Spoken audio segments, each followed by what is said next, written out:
Okay, so we'll get underway here. I'd like to call the regular meeting of Township Council for January 30th, 2013 to order.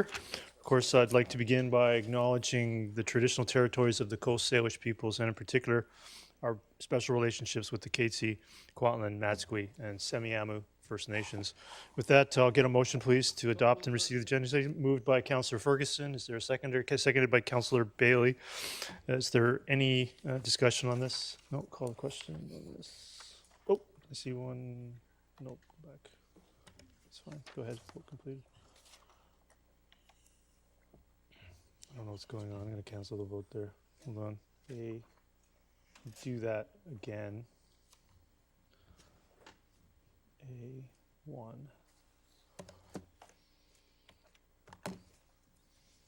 Just vote again there. That's fine. Yeah, fine. Great, that carries unanimously. Move on to B1, adoption of the minutes from the special meeting for budget purposes on January 16th. Get a motion, please. Moved by Councillor Pratt, seconded by, someone's got to second it, seconded by Councillor Bailey. Councillor Richter. Yeah, I had a question with regards to B2 and B3, the 2023 budget directives.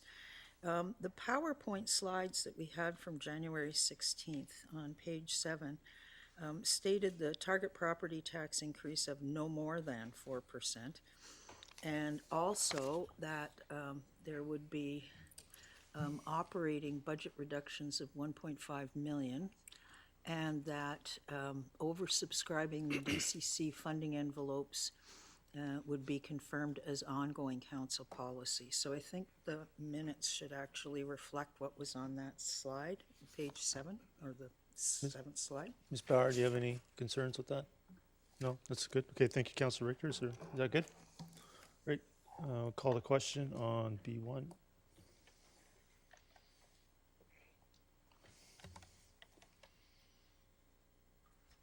Councillor Bampopta, you gonna? Yeah. Great, there we go. That carries unanimously. Moving on to B2, regular council meeting minutes from January 16th. Get a motion, please. Moved by Councillor Pratt, seconded by Councillor Rint's going to second this, right, Councillor Rint? There we go. Councillor Rint will second that. Councillor Richter. Yeah, on page 9 of the minutes, under Mayor and Council report, I recall that you, as Mayor, had stated that you were planning only to have a report every 2 months or so, and I was wondering if the minutes should record that. I think I'd be fine with that. That is on the record. I'm not going to do it at every council meeting. I'll do it maybe once a quarter. I'll give a mayor's report. Thanks for that. You can call the question on B2.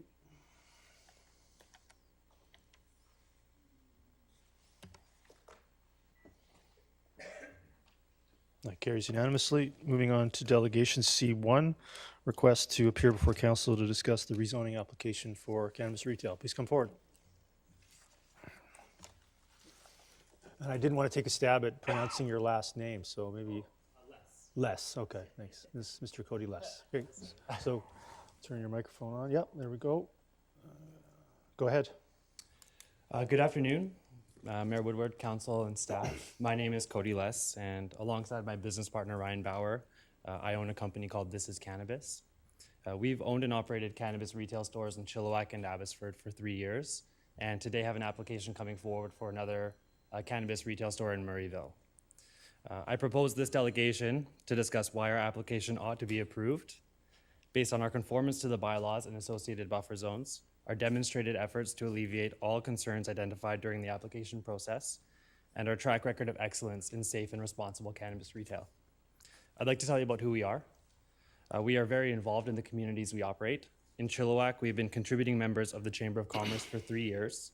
We are integral supporters of Bowls of Hope, which provides local food security programs to children and families. We help feed over 900 children every day. Per their president, Cody and Ryan provide unwavering support and assistance every time they're called upon. In Abbotsford, we provide an annual scholarship through our real estate division to students in the school system. And in Langley, we have already become members of the Chamber of Commerce.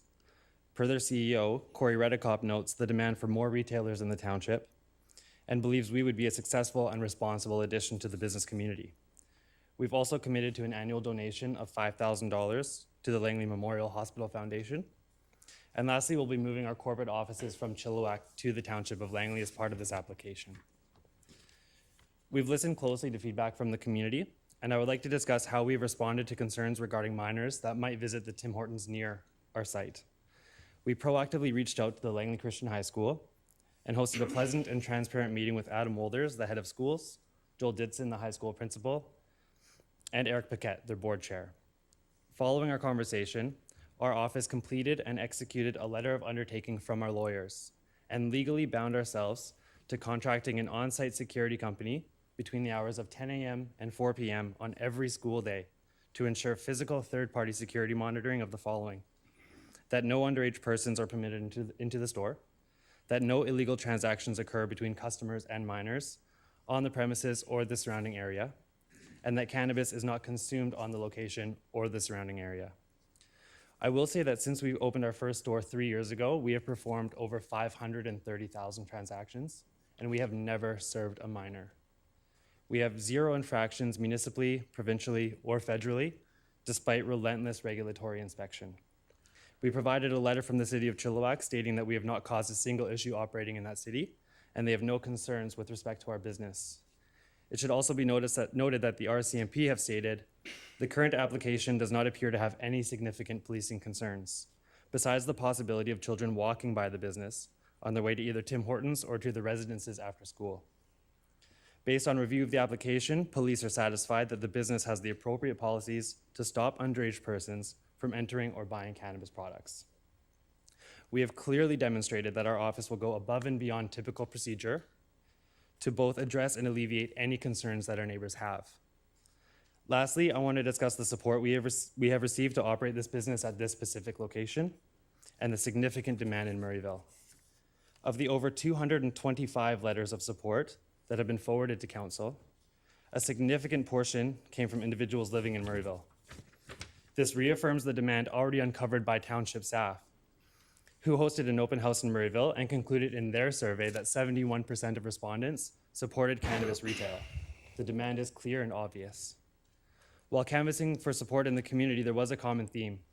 When I personally spoke to each supporter of our file, adult community members of every demographic asked, "Where do I sign? I'm driving 30 minutes to UEM at 200 Street for cannabis gummies to help me sleep, or 20 minutes to Alder Grove to High Five for CBD products, and I wish I could just buy them here." Access to legal products like these should not be unreasonably withheld. I would also point out that UEM on 200th is currently the #1 store in the province by volume out of 458 retailers. We've been open, honest, and transparent with yourselves, staff, the community, and our neighbors. We've worked tirelessly to alleviate any concerns brought forth and have demonstrated very significant demand for our business. We're small business owner-operators with a pristine track record and oversee our operations personally every day. It would be an honor and a privilege to join the Langley business community, to provide well-paying jobs, and to serve the township. I want to thank you all for your time and your consideration over the last number of weeks, and I'd be pleased to invite my business partner Ryan up here and invite you guys to ask us any questions you have. Thank you very much. Thank you. I do have one question from council, so who's going to answer that? Yeah. Go ahead, Councillor Pratt. Thank you, Your Worship, and thank you, Cody and Ryan, for being here. I had just 2 quick questions. One was, I believe, throughout the process that you went through with the application with staff, you did hold your own public information meeting that was available to the public. Can you walk us through what any feedback was from that meeting? Yeah. And when this meeting was held? Certainly. In the process.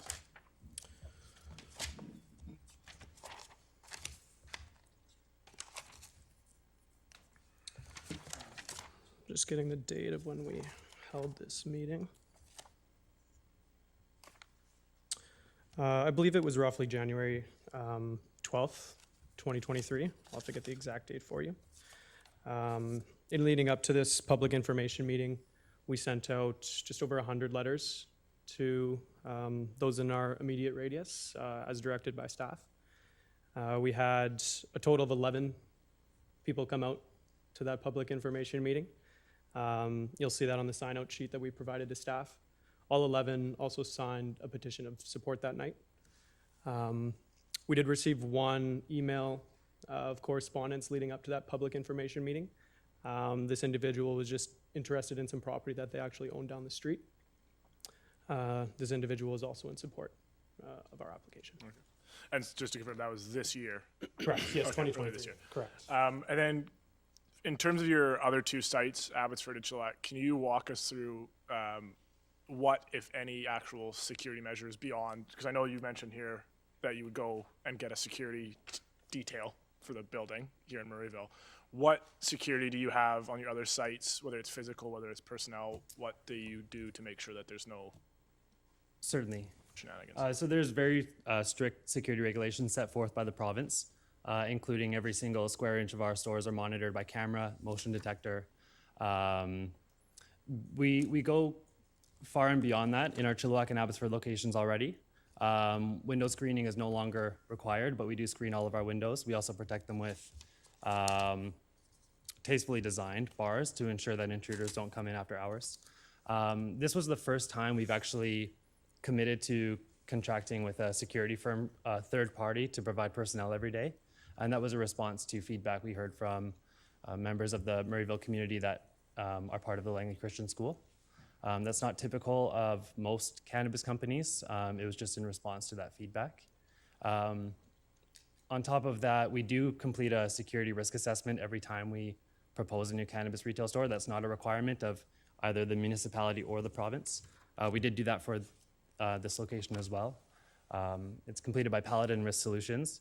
They noted that we exceed both the municipal and the provincial security regulations. So as far as what's prescribed, we would be in quite a ways in excess of what's required.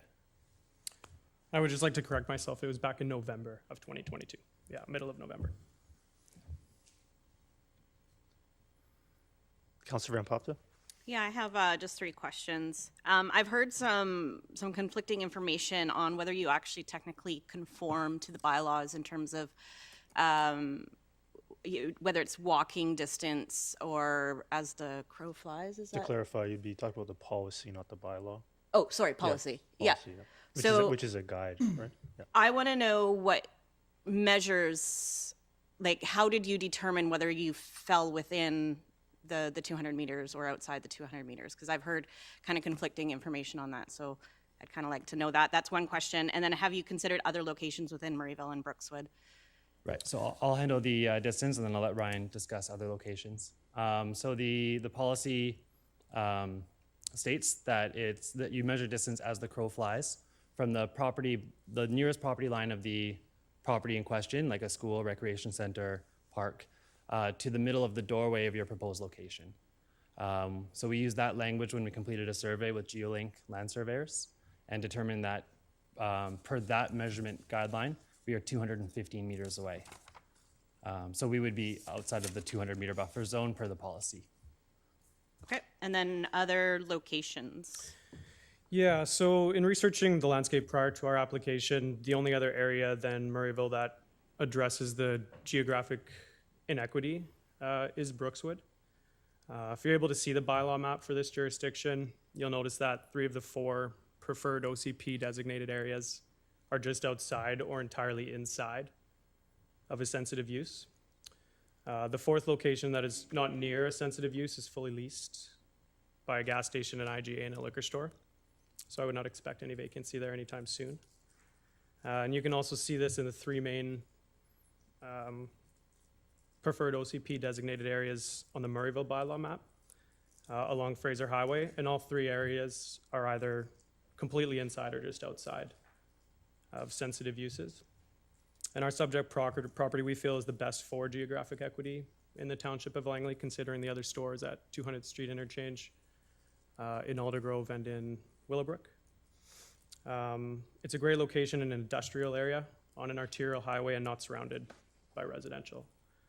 The other 3 jurisdictions that don't currently have an approved store are Willoughby, Walnut Grove, and Fort Langley.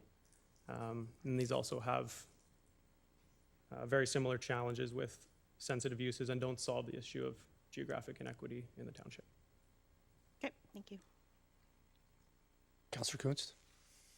Yeah, I forgot to ask you this when we chatted.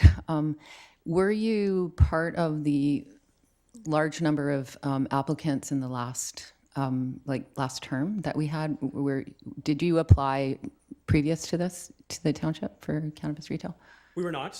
Okay. We were part of the policy making process back in 2020.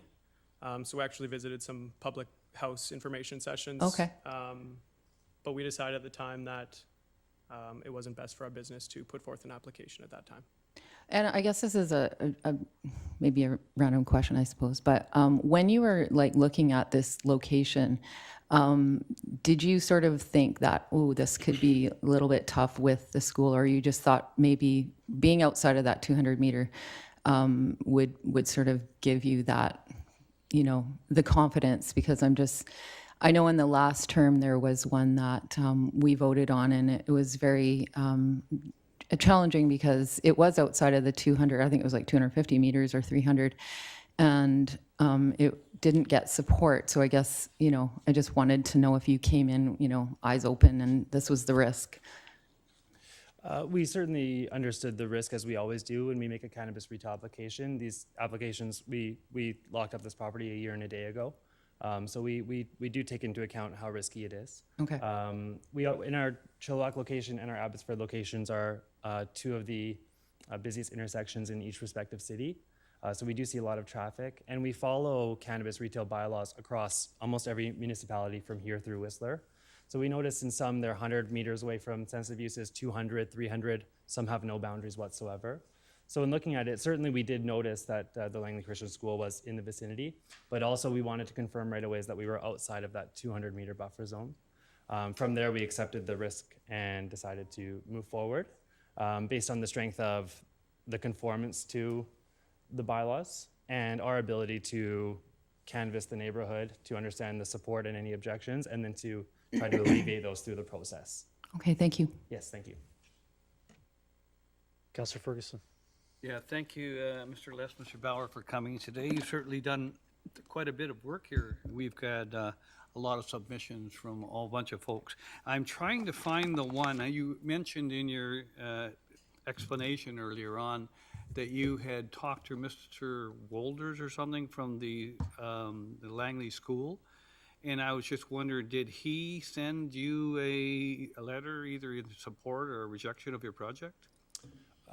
We reached out to Adam Wolders proactively. He didn't respond positively or negatively in that meeting. It was an information meeting. He didn't directly send us any opposition or any support. He may have done so through the correspondence that have been sent to Mayor and Council through staff, but not directly to our office. Okay, so I'm going to look through my pages. There's quite a few pages, see if I can find some correspondence from him. Certainly. Or not from him. Thank you very much indeed. Certainly, thank you. Thank you. Seeing no other speakers or questions, I thank you for your presentation or your delegation today. Thanks for your time. Thank you. Okay, moving on to reports to council. E1, Accessible BC Act. I think we'll allow a little bit of discussion here, but we can move A or B potentially. If there's any speakers to this, anybody have any speaking in? Councillor Richter, before we take a motion. Yeah. Yeah, I'm not in favor of having a joint Township of Langley, City of Langley committee. We've had those in the past, and they have not been successful and dissolved after a certain period of time. It sounds like this is going to be an ongoing requirement. I'm just wondering about the option of the possibilities group of fulfilling this for us, because they are, of course, very active in the community and educating and promoting the needs of people with accessibility requirements. Mr. Beck, and I would presume that they would be a significant participant in this process. That's correct, Your Worship. Once we understand if it's going to be a township or joint committee, we can then explore more deeply, I guess, some of the components of it. At this point, we're simply looking for the overall direction, and I believe, given the nature of the mandate from the province, we would have to be perhaps a bit broader, but they could certainly be included and may, by and large, form the major portion of it, but no decision's been made yet. Well, if that's the case, I'd be in favor of moving option A with a request that staff look into the possibility, into the Langley Possibilities Group serving as that committee. Yeah, I may as well take that now. We can proceed to discuss the item. So I'll take that motion with item A, Councillor Richter, with that amendment. And seconded by Councillor Kuntz. Do you wish to discuss that any further, Councillor Richter? No, I just think that these people are clearly the experts on this in the community, and the terms of reference are quite specific. At least half the members need to be people with disabilities. There needs to be an Indigenous person, and the committee needs to reflect the diversity of persons with disabilities in BC. So I think we should start there because they already exist. They have lots of ideas and lots of things that they think need to be done, and that would be my preference, that we don't create something new here when I think we already have something that's very good in the community that could do the job, Yeah. and no, then provide them some support. I concur. So discussing the motion with item A moved. Councillor Kuntz?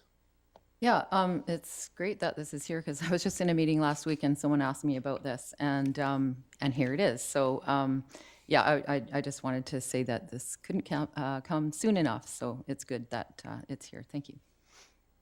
Councillor Van Popte? Just a quick point of clarity. I didn't see it in the terms of reference, but do they, does this act refer to strictly physical accessibility, or does it talk about cognitive disabilities as well?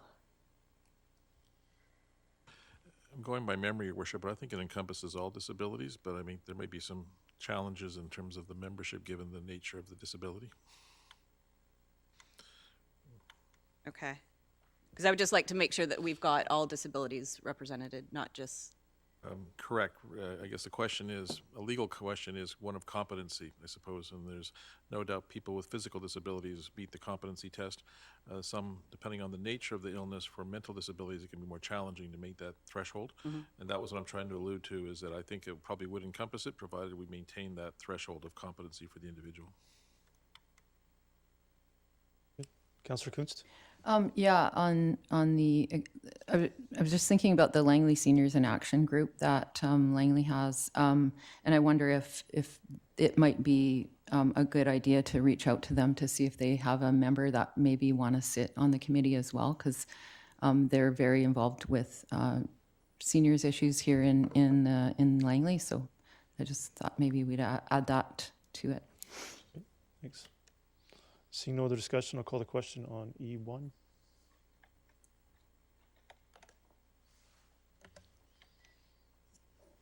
That carries unanimously. Moving on to E2, suspended capital projects, report 23-14. Get a motion to receive, and we'll discuss it under that. Moved by Councillor Bailey, seconded by Councillor Van Popte. Is there any questions on the report? Councillor Richter. Yes, I was just wondering what the status of the Grant Ward Park at the airport is. As I recall, it was on a list somewhere to be suspended, and It was suspended, so it remains suspended. so are we getting an update on that? Like, why wasn't it included in this list? It was altered by council motion, so it just remains on the suspended list unless there's some direction from council to provide more information. Okay, well, I'd like to get some more information about options around the Grant Ward Memorial Park at the airport. You're looking for maybe a memo, or would you like that to come back as a staff report? It could come back as a memo, I guess. Mr. Bagan, you just take that under A advisement. memo with a possible recommendation. If it's got a recommendation, does it need to be a staff report? I think you could always bring it to the council meeting under other business. I would take, if there's a recommendation in a memo, I would take that without a notice of motion. So I think just to speed this up and save us some time, if you want to pursue a memo in the distribution, Mr. Backen and Mr. Councilor Richter, you can follow up from there. Yeah, because as I recall the discussion, it was about the budget escalating to the extent that it had, and could the budget be scaled back to the original envelope, and what could be done within that original envelope. Great. Councilor Kunst?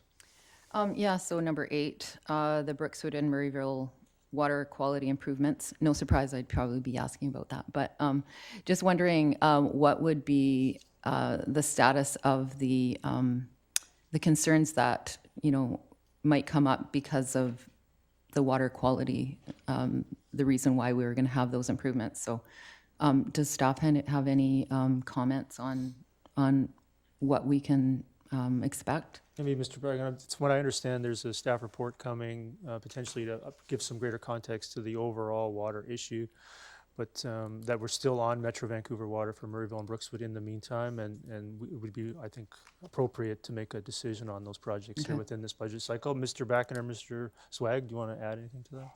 I think that's correct, Your Worship. The process we're at right now is that we're using only, or I never say 100%, but I think we're very much close to being 100% of only Metro Vancouver water. So the suggestion of having treatment certainly has some merit if we're going to look at some more blended water, but that's not the direction we're understanding. We're looking to go forward, and as you said, there'll be a more comprehensive and fulsome memo on the topic, or report on the topic, that gives some context and background as to the overall picture. Okay, thank you. Call the question on receipt.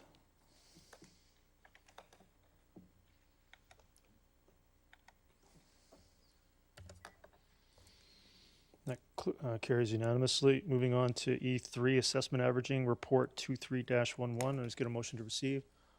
Moved by Councillor Martin, seconded by Councillor Van Popta. Is there any questions about the report? Councillor Ferguson. Yeah, Mr. Mayor, I was just wondering, this is looking at the information in the report that staff have indicated it'd be difficult for them to do anything this year, perhaps. I don't know if you need a motion, or if I may, through the chair to Mr. Backen or staff, that may be better to look at it again next year, looking at the details in the report, if I may. Yeah, my understanding, it is too late for this year, Mr. Bracken, but if you want to provide some context that council could receive this report, and if it chooses to follow up with additional direction, but without direction, we would continue on as we are. Is that correct? That's So- correct, Your Worship. So that's my point. I don't think you need a motion, but it's I just a think so, yeah. suggestion that we look at it again next year Something without to making consider any next year. decision on it right now. Councillor Richter. Yeah, I'd like to move the amendment that council asked staff to proceed with assessment averaging in 2024.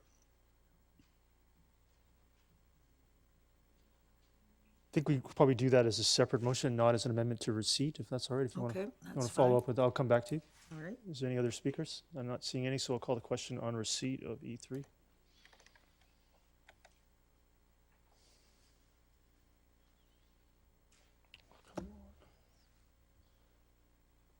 Whatever, I'm just going to do it. It won't work again. That carries unanimously, so go back to you, Councillor Richter. You wish to move a motion? Yes, I'd like to move that council ask staff to proceed with assessment averaging in 2024. Is there a seconder? Seconded by Councillor Van Popta. So do you want to discuss that, Councillor Richter? Speak to Yeah, I think we need to look into this in more detail and to get it in place for 2024. I'm quite concerned with the impact that the budget is going to have on long-term township residents who have assessed values higher than the average assessed values, and the disproportionate load of taxes that they will have to bear as a result, particularly in this economic period that we're in right now. So anything to lower the effect of that, I think, is a good thing for us to be doing for the residents. Okay, so I'm just gonna turn that off. Yeah, I think I'm kind of leaning towards it. I've been asking about assessment averaging for about 5 years. I think the report has highlighted a number of considerations that may be complicated to move forward with it today. I would like to take some time to digest the report more fully. I think we are in January. Now, Ms. Ruff, what would be the rough timeline in which you would want to see a decision one way or the other? I think we'd probably need to move forward by end of March-ish, because there's a lot of preparation to be done, and we preparation, need to okay. work with BC Assessment. Okay, so I'm just looking at the council calendar here.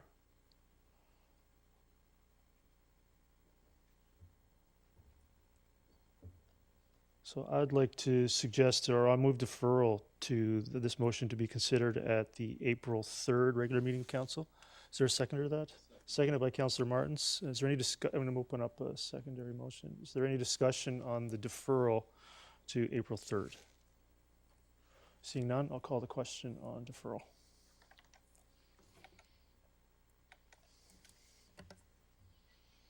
That carries with Councillor Richter opposed. Moving on to F1, bylaws for first and second reading. Official Community Plan Amendment, rezoning application 100222, along with development permit application number 101295 to be considered at final adoption. Is there any motion, please? Moved by Councillor Pratt, seconded by Councillor Ferguson. Is there any discussion on F1? Seeing none, call the question on F1.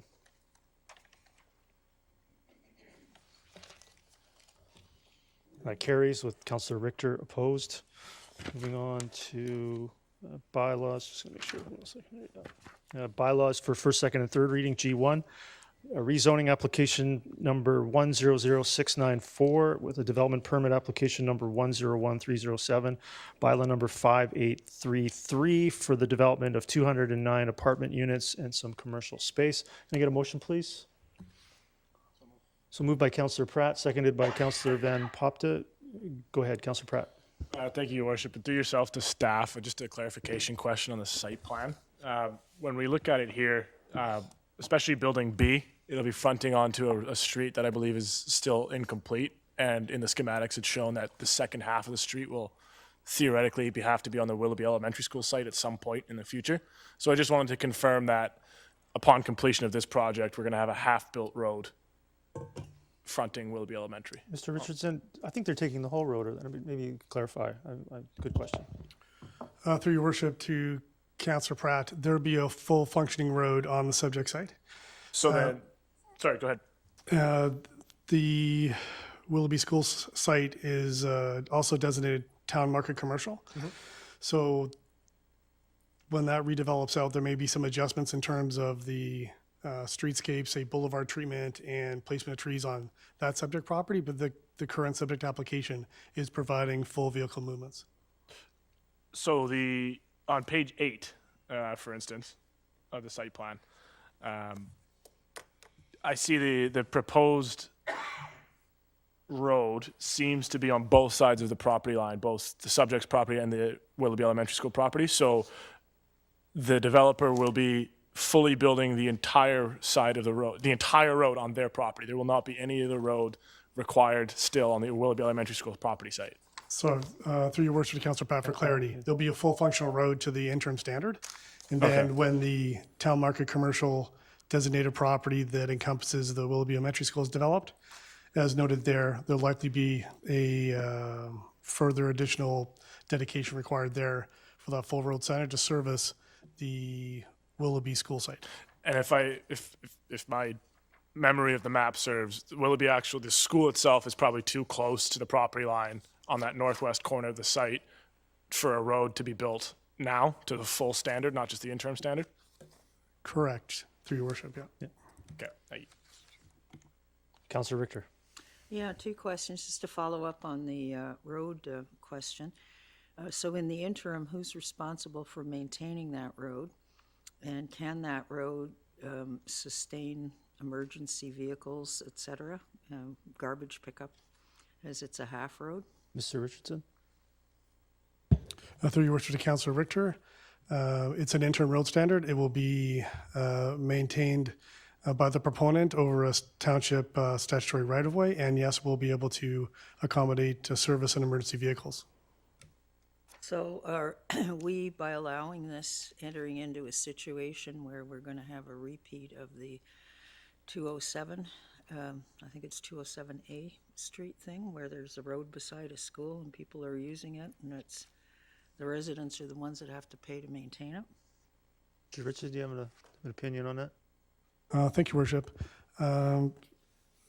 Propose that's a different situation in that the Willoughby Elementary School site will be redeveloped with a different internal road pattern, mostly for their internal use, and only a interim extent the full provision of the north-south road in the ultimate. So there won't be a similar situation as the item referenced, given that the school would be redeveloped to be an additional internal roadway that would alleviate those concerns. Okay, and also I'm wondering, why are we not having an opportunity for public input on this? Why is it first, second, and third? Yeah, Mr. Beck, and maybe just address the procedural questions around not an OCP amendment. Thank you, Your Worship. That's correct. An OCP amendment requires a public hearing. The balance under the new legislative scheme do not. As a consequence, we bring them forward for first, second, and third reading. If council feels it's appropriate for a public hearing or public information session, they can refer it. But by and large, on these, we've heard no requests so far. So we have the option then of moving an amendment to forward it for public hearing? That could always be done, and we also advertise them ahead of time to try to get some response from council in written form for council. Okay, well, I'd like to make that amendment. Okay, I'll come back to you for that referral, Councillor Richter. Councillor Ferguson? Yes, from time to time it comes up, and I'm sure it comes up in this application as well, is that the area owners and applicants are required to contribute towards a pocket park and a location and make sure that, is that the case for this as well, if I may, Mr. Richardson, through the chair? Go ahead. Through your work to Councillor Ferguson, yeah, the Yorkson amenity fees are applicable, so they would be beholden to payment of those fees prior to final reading. And so just a supplemental, do you know the status of the pocket park for that area, if I may? There is a neighborhood park to the southwest waiting for development currently, Councillor Ferguson. Okay, thank you very much. Thank you. Let's come back to you, Councillor Richter. Go ahead. Would you like to make a referral? So would your A referral be, referral for public input? would you be So- granting first and second reading and then forwarding it on to a public hearing? Yes. Would that be the motion? Well, if me staff clarify, agrees, 'cause- that's the motion. Because I think we would be going back to the previous, would we be granting first and second reading and then referring it for a public hearing? Would that be the way to word it? That would be the best way to word it, yes. Is that acceptable, Councillor Richter? That's acceptable. Okay, is there a seconder to that? Seconded by Councillor Pratt. So open up a speaking list for this. Is there anybody wish to speak to the referral? Seeing none, are you speaking or not? Yeah. You are speaking. So go ahead, Councillor Pratt, beat you to it. Yeah, thank you, Your Worship. I second this for purposes of discussion. I think the reality is, notwithstanding my somewhat concerns over the future status of that road, we are in a housing crisis. I don't want to necessarily go through a public input process if we're not required to on a project that's compliant. So I won't actually be supporting this, but I wanted to make sure that there's an opportunity for discussion. Great. Councillor Van Popte? Yeah, I echo the exact same sentiment. It's not required, and we're trying to speed up development and housing, so I don't think that this motion achieves that. Okay, thank you. Seeing no other discussion, I'll call the question on the referral of G1. The referral fails with Councillor Kuntz, Councillor Bailey, Councillor Rent, Mayor Woodward, Councillor Martins, Councillor Van Popte, and Councillor Pratt opposed. Go back to the main motion to grant first, second, and third reading. Seeing no other discussion, I'll call the question on G1.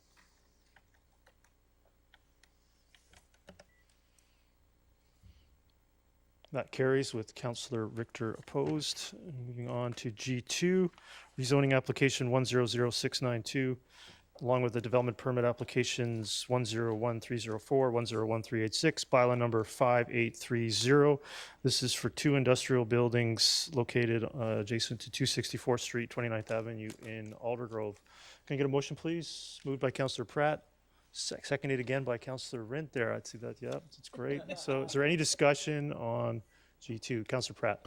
Thank you, Your Worship, and through yourself to staff. Just when going through the geosource and the available map data that the township has for the site, notice that there's on the sites to the east of this specific one that are going to be consolidated with it to build the eventual warehouse. Notice that on the data that we have, there is a Class B water course that goes through that site. And then when you actually go to, as you can see here, the top or the satellite image, obviously there's no water course left. So I'm just wondering what the status there is, if there's any concern about the impacts downstream as a result of this application. Mr. Richardson? Through your worship to Councillor Pratt, thank you for the question. As you've indicated, on a subject adjacent property, 26291, there is a Class B water course where my cursor is approximately here. The panhandle portion of the lot, as seen here, is meant to provide services for the subject property. As you'll note in council's package, there's a streamside development permit for those works to go in here because those works are within the required setback for the Class B water course. So that item is in compliance with provincial, federal, and local mandate. Also, there's also a second item where there's a JBSA approval for some additional works to remedy an historic item on the easterly portions of the lands in this part of the subject site. And all those items are currently in compliance with local, provincial, and federal mandate. And the streamside permit in front of council also requires those senior government approvals prior to finalization. Thank you. Councillor Richter? I was wondering about the intersection at 264th and 29th. And we've had this discussion before when the previous rezoning came through. And I think there needs to be a light there, particularly if these are now going to be very active light industrial properties. So my question through you to staff is, can we put a requirement for a light at the corner of 264th and 29th as part of this application? Mr. Richardson? Thank you, Worship. Highway 13, as noted there, is a provincially controlled highway, so they would have ultimate jurisdiction with respect to the provision of a traffic light. Having said that, staff, along with Ministry of Transportation representatives, fairly recently have also identified some of the turning movements, and as you've identified, Council Richter, the potential challenges there with increasing volumes there. So staff are actively working with the ministry there with respect to the potential for that light at 29th and 264th Street. And you'll note that the acceptance of the Ministry of Transportation and Highways is a condition of final reading, as well as any township requirements that would include those potential offsite works. Okay, but I would just feel more comfortable if we put in a requirement now, rather than have it come forward, because putting a street light in is an additional, $1 million expenditure, rather than have it come forward at final.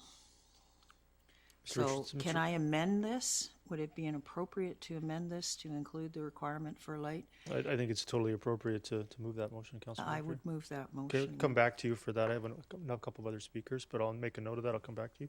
Councillor Kunst? Yeah, I noticed that it says in the existing uses and structures, it includes a telecommunications tower.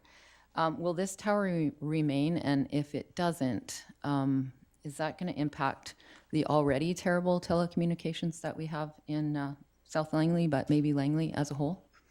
Mr. Richardson, what's the status of that? Through your worship, staff understand the towers to remain. Okay, thank you. Come back to you. Councillor Richter, go ahead. Yeah, I'm So, just reading it out. So I would like to add the requirement for traffic light at 264th Street and 29th Avenue, subject to Ministry of Transportation approval. okay, I'll take that. Is there a seconder? Seconded by Councillor Pratt. Is there any discussion on the additional requirement? Councillor Richter, go ahead. Yeah, I drive that road all the time, and that is a bad intersection. And it's only going to get worse because of the speeds with which people go on 264th Street. So I think this is a very clear needed safety measure for the residents in that area. Thank you. Thank you. Councillor Martins? Yeah, thank you for raising this in the interest of safety. Just wondering if I could, through your worship, to staff, have there been any traffic studies done at this intersection to further warrant the addition of a light there? Mr. Richardson, do you know? Thank you, worship. Preliminarily, yes, and that was informed my previous comments. So that's that informed my previous comments with respect to the staff and MOTI discussions with respect to the warranting of the discussion of a signal.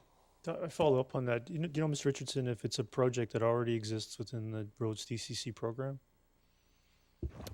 Be something to check and see if it's a listed project, it could be potentially accelerated within the program.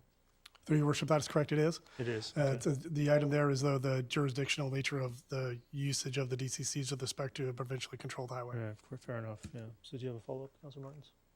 No?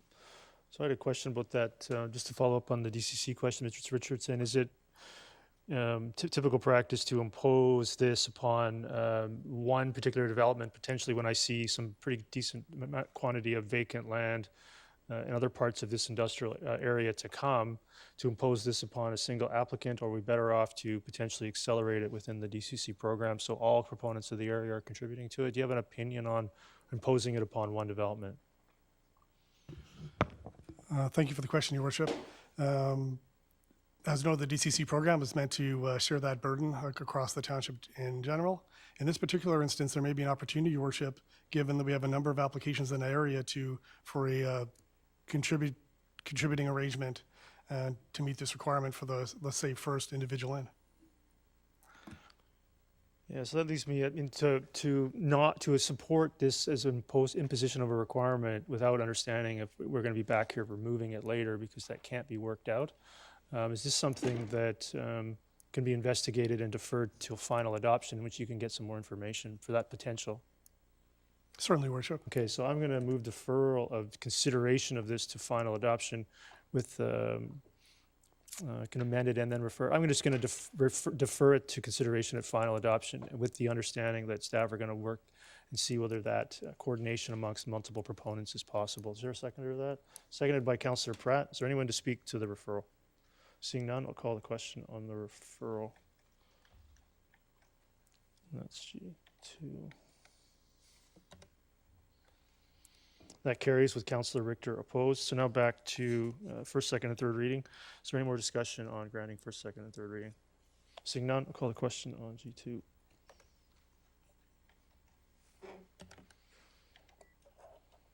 And that carries with Councillor Richter opposed. Moving on to G3.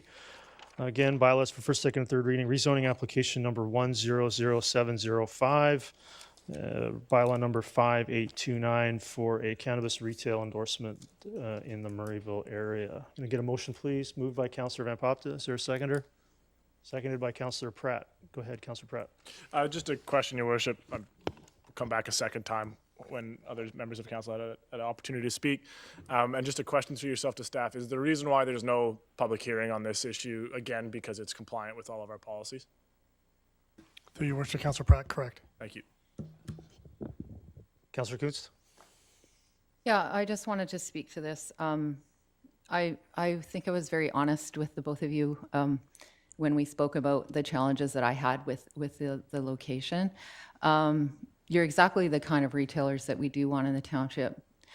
So it's nothing, personal or nothing against, but for me personally, the amount of emails and parents that are really concerned it's the power of suggestion. It's not that we all know that cannabis retail is it's legal, but it's where it is. The footprint is quite large. It's a 4,000 square foot site. So for me personally, I'm not going to be supporting this only because of the location, not because of the application, but just the location. So I just wanted to state that for the record. Councillor Richter?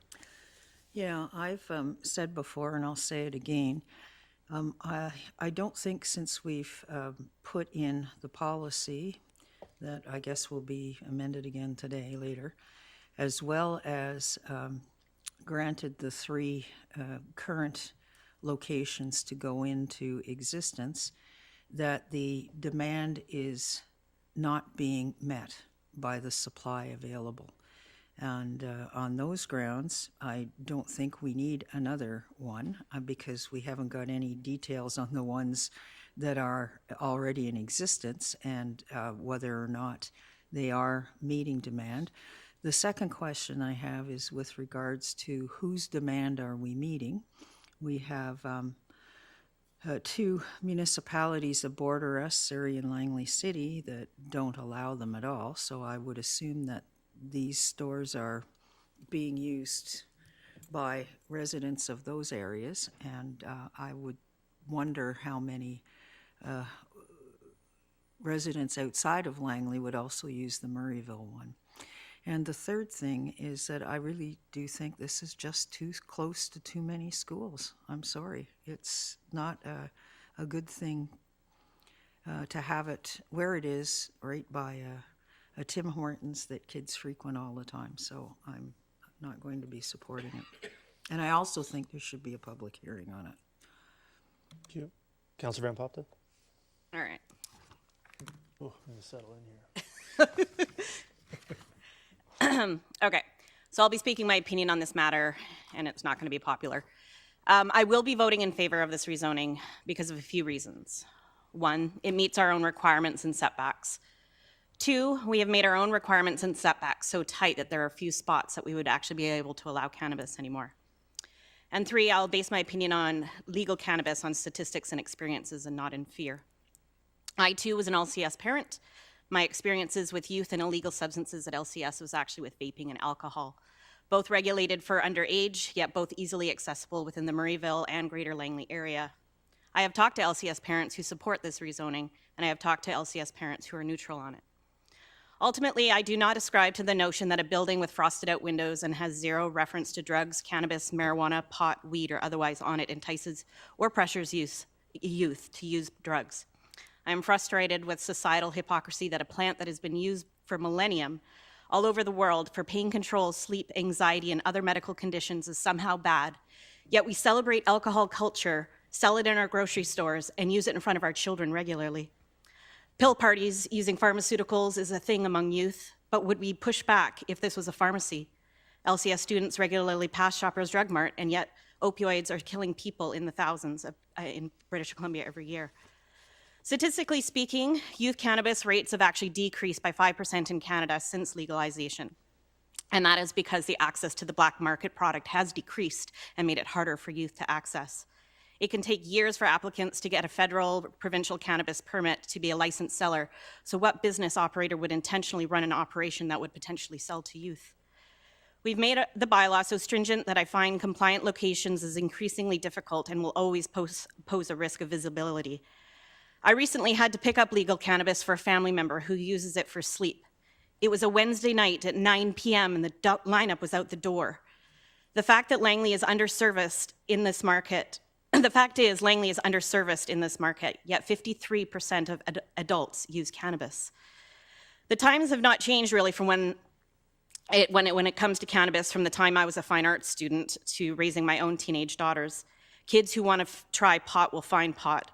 Most of the times it will be from an illegal source where cross-contamination with dangerous drugs like fentanyl and purity cannot be guaranteed. The biggest way to save our youth from drugs is to talk to them about it, not shelter them from a compliant store. This is about facts, not fear, and destigmatizing a product that 50% of us use for different reasons. In fact, I know equal amounts of elderly and average people that consume cannabis than I do that don't. I will also say that I know more lives destroyed by alcohol and pharmaceuticals than I do by cannabis. If we want to talk specifically about youth and cannabis, I will refer to the following statistics from the Canadian and BC governments, as well as the Canadian Centre on Substance Use and Addiction. First, prior to legalization, the perceived ease of access by youth was 57%, meaning 57% of youth found cannabis easy to access prior to legalization. Prior to legalization, 42% of youth shared cannabis from a friend. The cannabis consumption rates after legalization dropped by 5% among youth. 53% of cannabis is purchased from legal storefronts. The national average for first-time consumers is 20 years old. We have a product that 53% of our residents use, but we make it difficult for them to purchase. I just want the political and conservative stereotyping to stop and to make it easier for average people like my family to be able to get a good night's sleep and not be stigmatized for it. I am offering my support on behalf of the community that benefits from this product. Councillor Bailey. This is a tough one for me. I grew up around drugs as a younger person. I came from Newton, and it was the center for drug use. I met with these two young guys, and I went, oh, they don't look like the drug dealers I grew up with. And I looked at the work that they put into this, and and it's considerable. But I come down to three principles that I'm going to make my mind up on, and this is a tough one: location, location, location.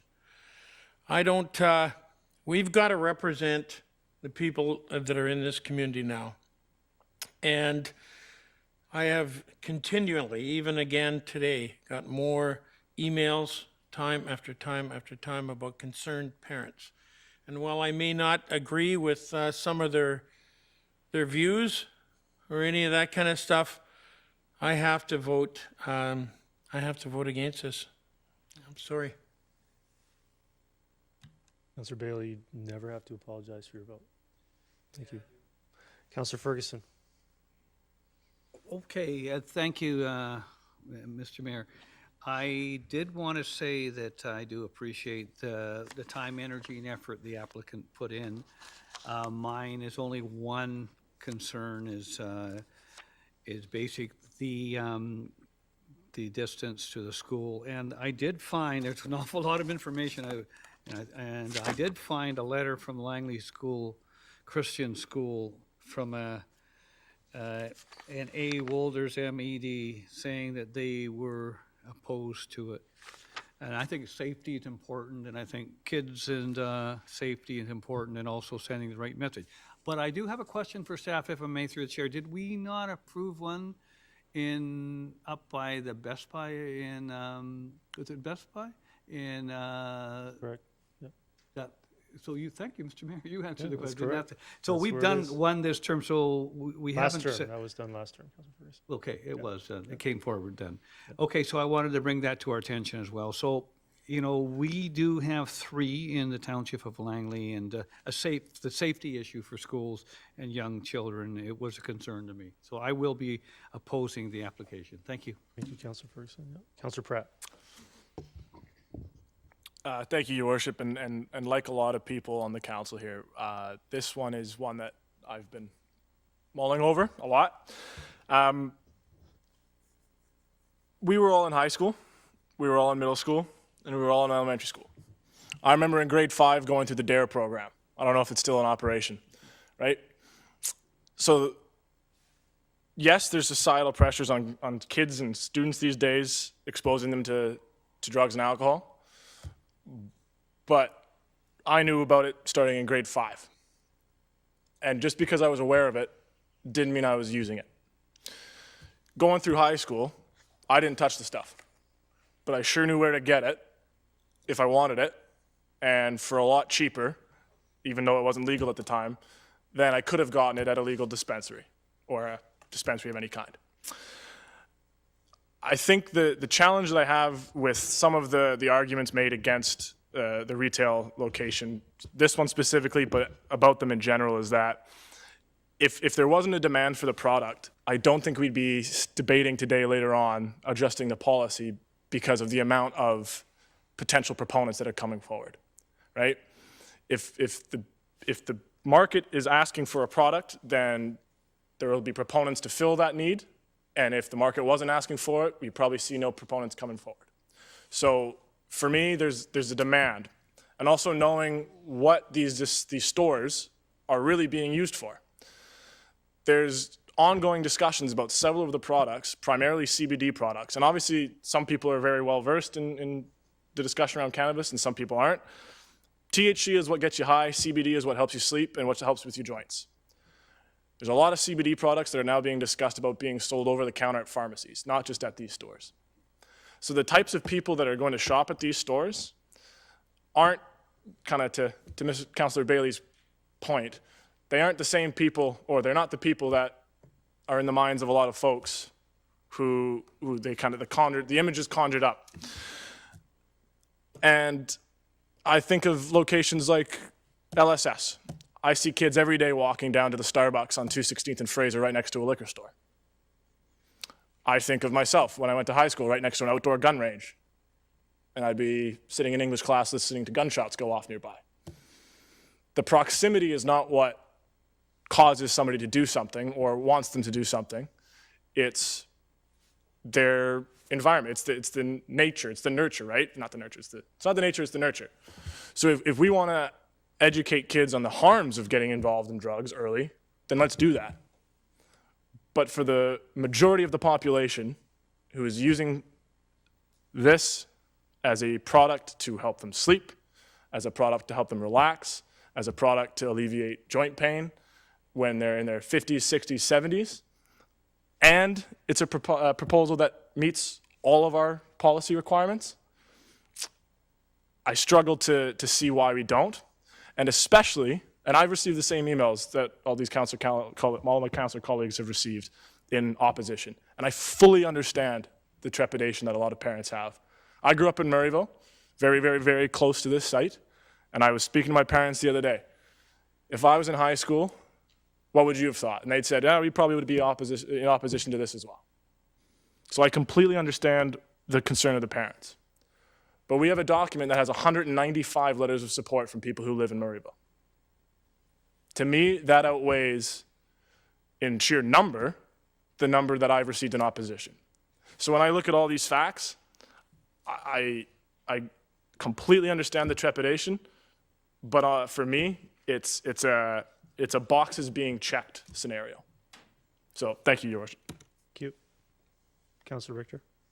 Yeah, I was just wondering, the letters of support, we got several of them today, but it's curious, they're all the same form letter.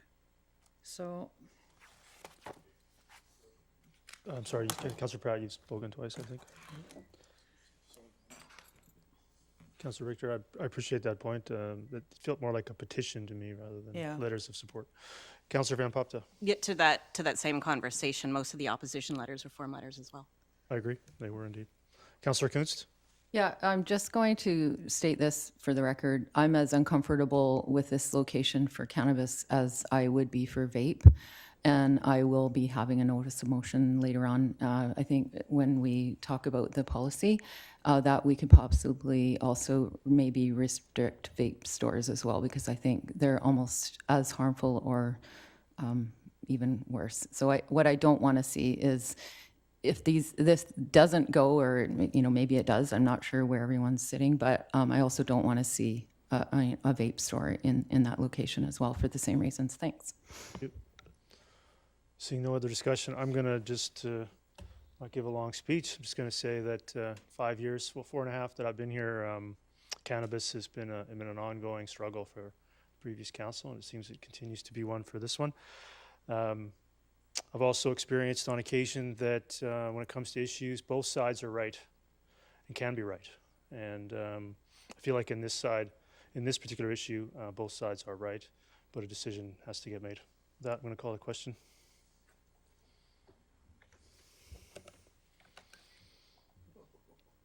That fails with Councillor Kunst, Councillor Richter, Councillor Bailey, Councillor Rent, Mayor Woodward, Councillor Martins, Councillor Ferguson opposed. Moving on to bylaws for final and adoption, I-1, 2023 Revenue Anticipation Borrowing Bylaw number 5828. Get a motion, please. Moved by Councillor Martins, seconded by Councillor Pratt. Is there any discussion on I-1? Seeing none, I'll call the question.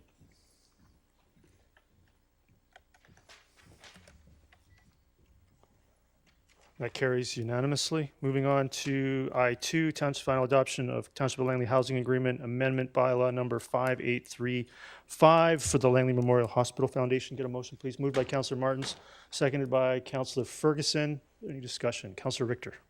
yeah, I had a question on this, and I was a little shocked when it came forward because we had been told by the group promoting this that it was affordable housing for seniors, and now that age restriction has been eliminated. And I still don't understand how they didn't know when they came to us for first and second and the public hearing and third, that they didn't know they couldn't restrict the age. So I had a question on this through to staff. Well, two questions. Number one, what percentage are expected to be under the age of 55 of the residents? Is it going to be like half or a quarter or a third or 3/4? And also, what mechanisms do we have in place to ensure this kind of, I don't even know the word to describe it, but to ensure it doesn't happen again? It just seems odd to me that a proponent would come forward and sell us on an idea and we make concessions because we need affordable housing for seniors, and then that rug is pulled out from us by the time it gets to third and final. Mr. Richardson, do you want to maybe give it some context? I don't think we have that kind of information, but do we potentially have that kind of information? Well, thank you, Worship. Part one, with respect to the future percentages, we don't have that currently available.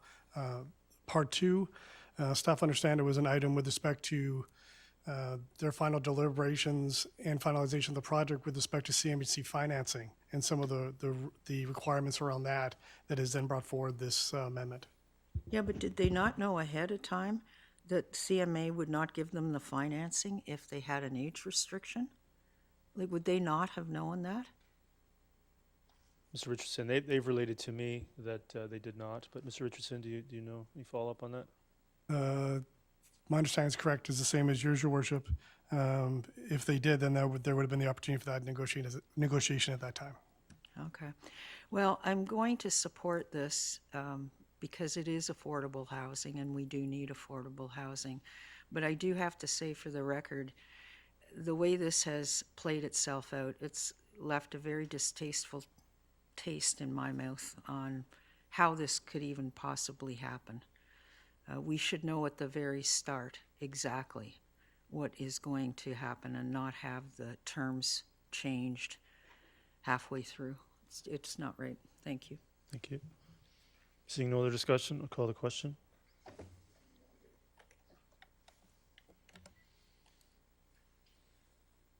Oh, where did that go? There we go. Carries unanimously.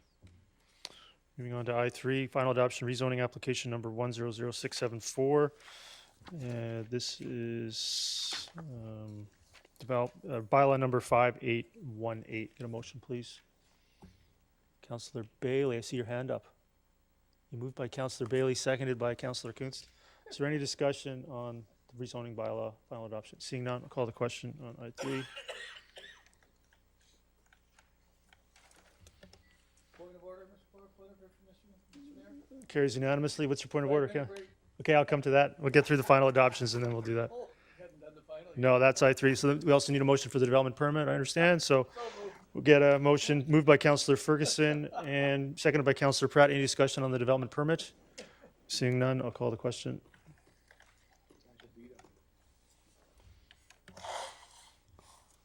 That carries unanimously. And moving on here, items from prior meetings. Why don't we take a 5-minute break and we'll come back at 3:45 and we'll carry on at N1. Thank you very much. Thank you.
Okay, so I think we'll get back underway here. Get back underway at L, Mayor and Council report. I think as referenced earlier, I'll probably do a lengthier report.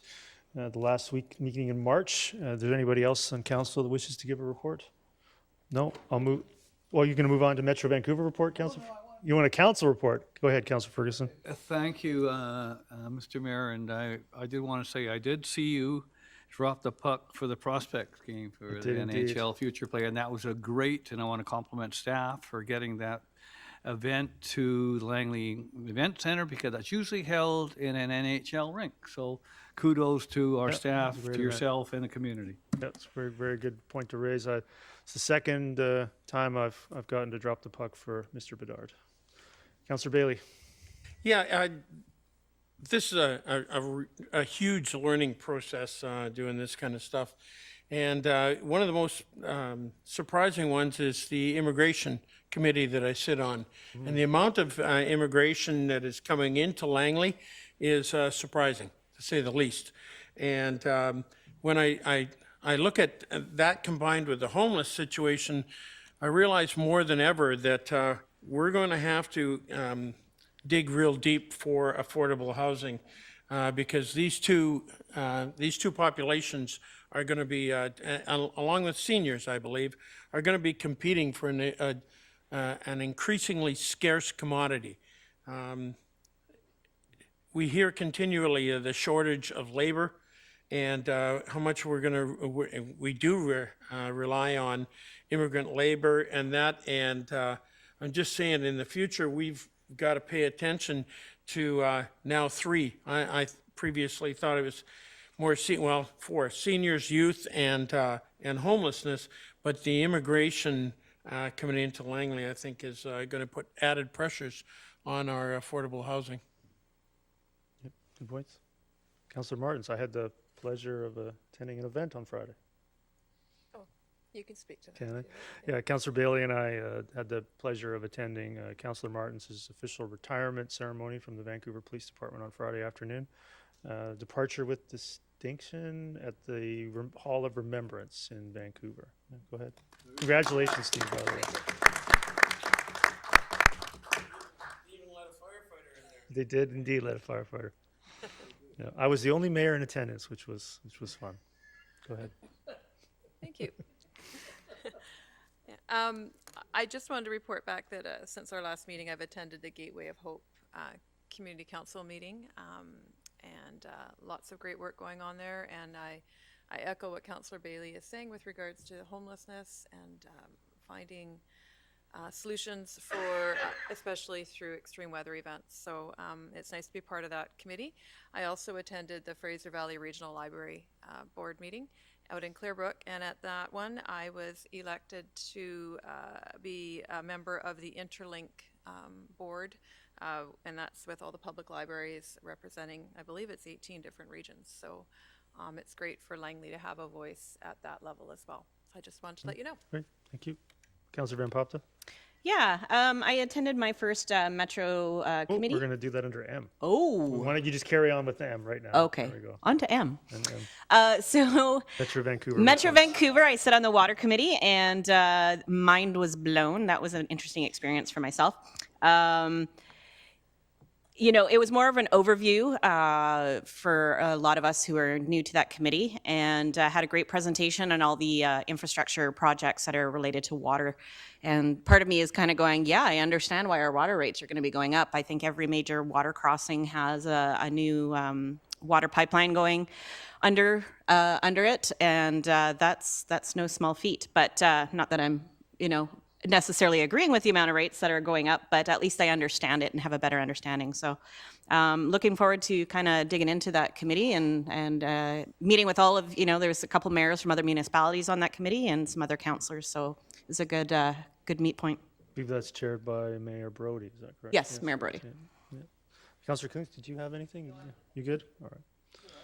Oh, of course you do, Councillor Ferguson. Go ahead.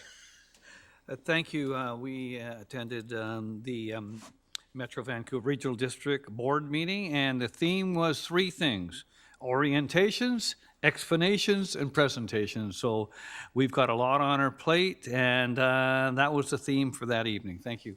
Thank you.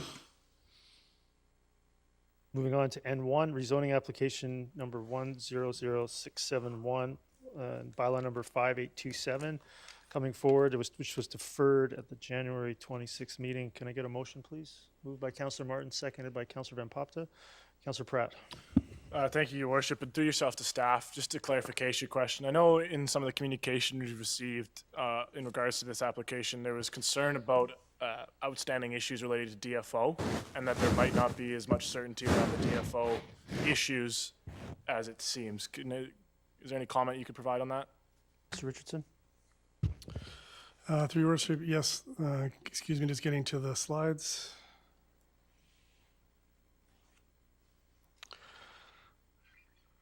So the DFO items were put in place in 2012. So as part of the previous overall rezoning of this general area, you'll see there on the with the blue hatching, the DFO covenant area, which was set in place in 2012, compliant with DFO requirements. In addition to those requirements, and those are not being changed as part of the overall site plan, the black outline is the subject lot. As you can see there, the DFO restricted covenant area encompass more than the subject lot. Aside from that, and with further site investigations, this was the status of the site. You'll note there are 2 unconnected wetlands in these locations here where my cursor are, and 2 connected wetlands here that flow to Nathan Creek. The proposal is to comply with provincial, federal, and local jurisdictional authorities and relocate those 2 connected wetlands here to West Creek, where my cursor is now, but also maintain flows to Nathan Creek, which runs here and off my screen here to the right through this bioswale here in that manner. So in summary, the DFO area is protected. Further site investigations with respect to the subject property, additional lands are being protected. And I note from memory, an additional, I think, 323 square feet of enhancement areas being provided as part of the application. The streamside permit, Your Worship, is also subject to those senior government approvals. Staff understand, though, at a preliminary level, the proponent is also engaged at DFO, and they've received no objection so far with respect to those works.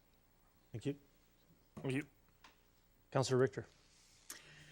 Yeah, I just had, first of all, a clarification.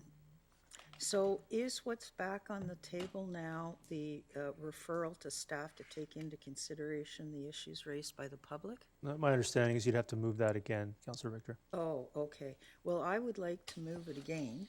Okay. Because we have received several letters from Ms. Lynn Perrin, who is the chairperson of the West Creek Awareness Group, and also from other members of the public, raising significant environmental concerns about the risk that will be placed on both Nathan and West Creeks as a result of this application. In particular, I think we need to ask whether or not the proponent has a current and functioning DFO permit. They apparently had a letter of advice, but that expired in June of 2022. We need to clarify with the proponent that no touching of the creek, because it's so sensitive among the top in BC, would occur until the August fisheries window. I think we also need to ask whether or not the Kwantlen First Nation has been consulted, and have they approved this application, or are they in support of this application? And finally, I have a question.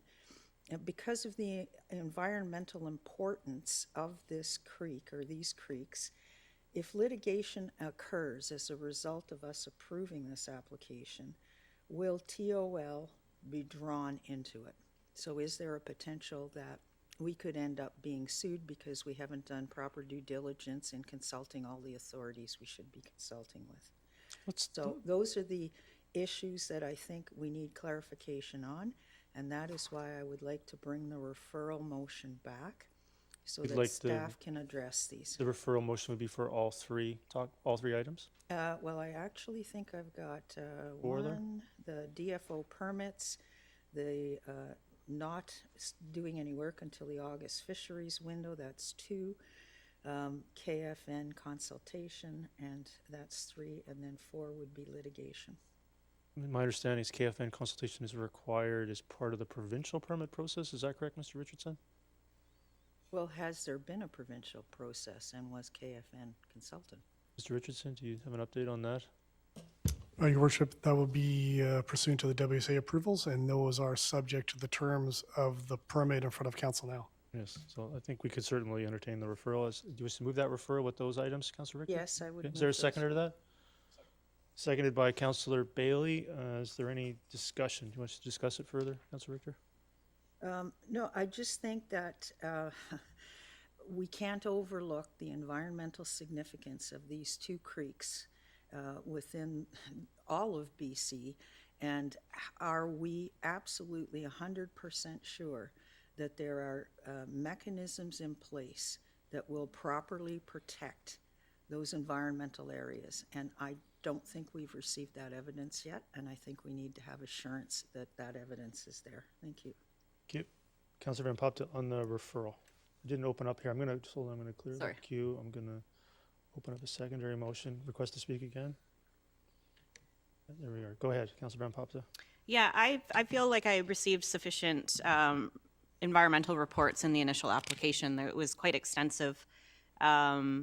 And out of that, I even had my own questions, which have been addressed in the clerk's notes. So we can keep digging and asking, and I just don't know if we're going to receive any different information.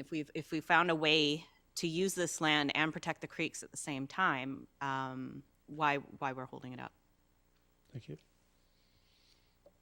Seeing no other discussion on the referral, I will call the question on the referral of 01.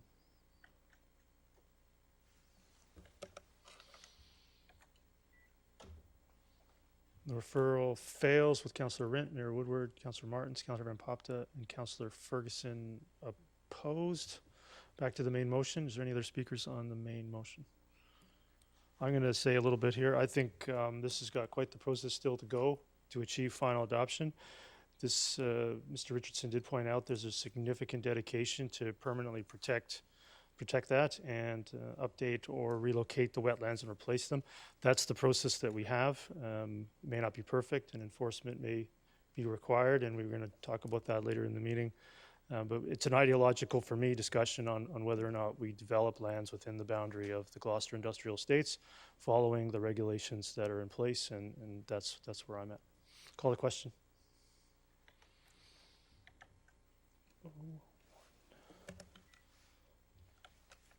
That carries with Councillor Richter opposed. Moving on to other business, but I'm going to mention just quickly here 01. Sorry, that wasn't the question on 01.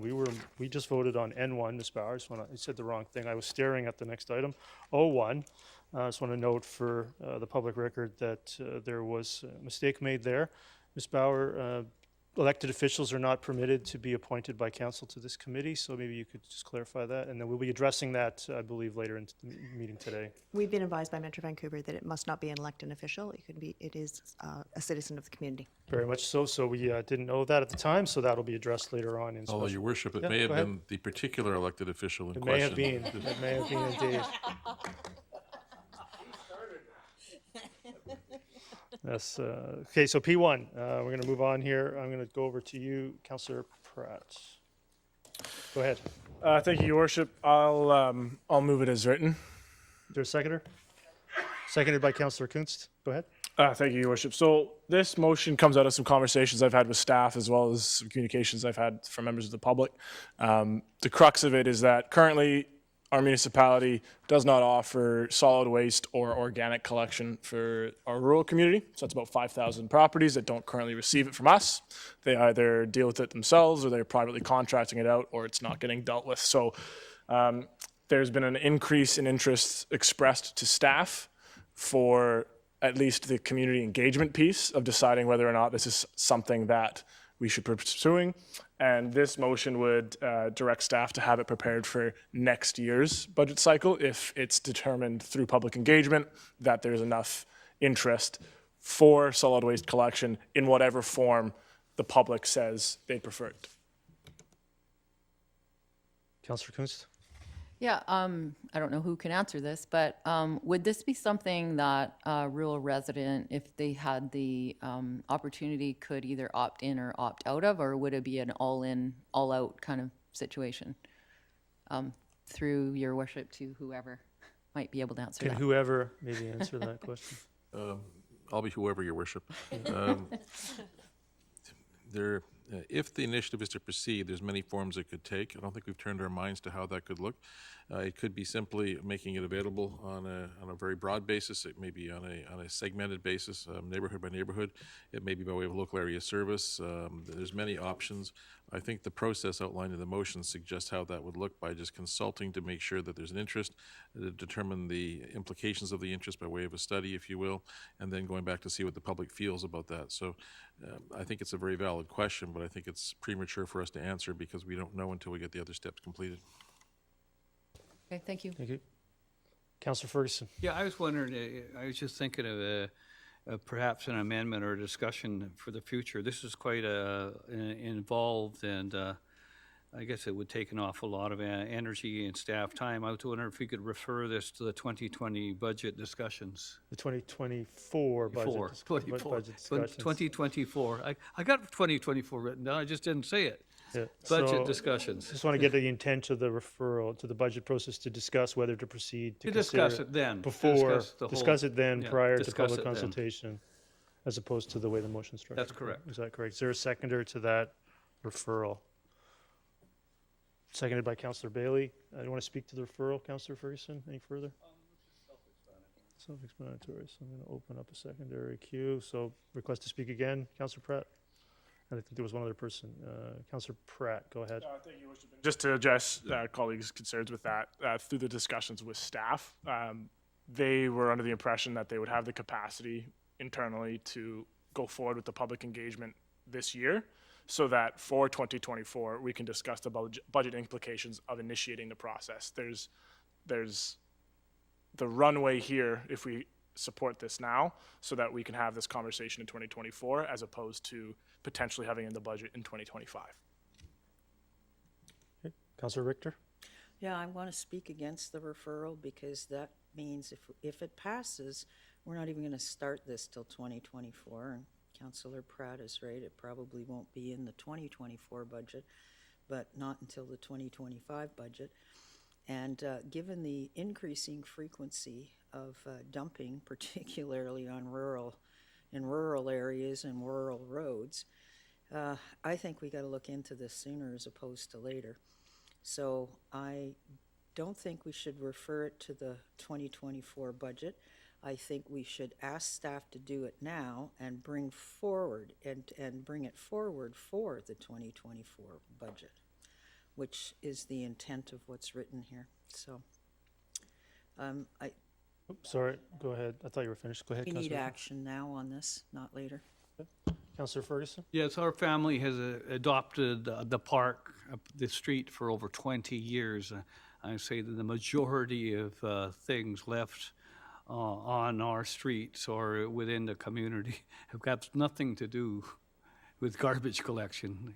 I'm talking about mattresses, I'm talking about chairs, I'm talking about tables, I'm talking about all sorts of other things. Tires, they would not be included in our rural garbage, so I don't think that's an answer.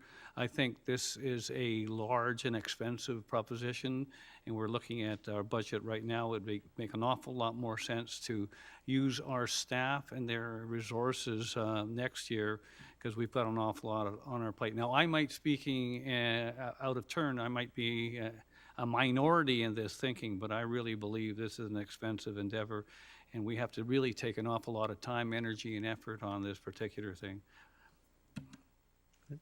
Councillor Richter, you wish to speak again? Yeah. Yeah, go ahead. This is a user pay item, and because it's user pay, I think we have to have the public consultation before we bring it into the 2024 budget. So that's why we need to start on it now. Councillor Pratt? Thank you. And yeah, to address the concern about staff capacity, again, in conversations with staff who would be responsible for administering the public engagement in this process, it's a department that we have not yet really, for lack of a better word, overburdened with work so far in this council's term. So. Understood. Seeing no other discussion, I'll call the question on the referral to the budget process to consider it further then. P now. Not much of a touch screen. You voting? No. I think we're confused Oh, on what there we're we go. voting on. There we go. We're voting on the referral.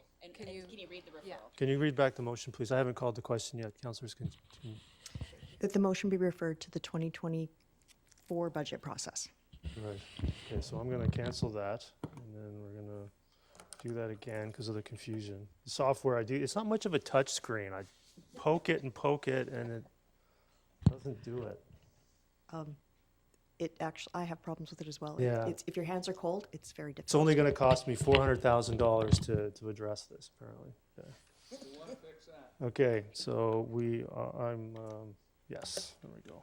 Confusion myself. There we go. And the referral carries with Councillor Kuntz, Councillor Richter, Councillor Van Popta, and Councillor Pratt opposed. Moving on to P2, policy update for cannabis retail sales. I will move that. Is there a seconder? Seconded by Councillor Kuntz. There we go, yes. So I'm going to speak to it just briefly.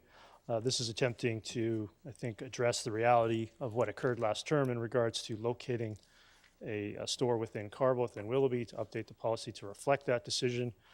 Location in the Willowbrook area to reflect that, the Aldergrove location, but also reflect that the Carville location seems to, for the moment, satisfy Walnut Grove, at least since I'm the mover of this motion, clearly as I am concerned.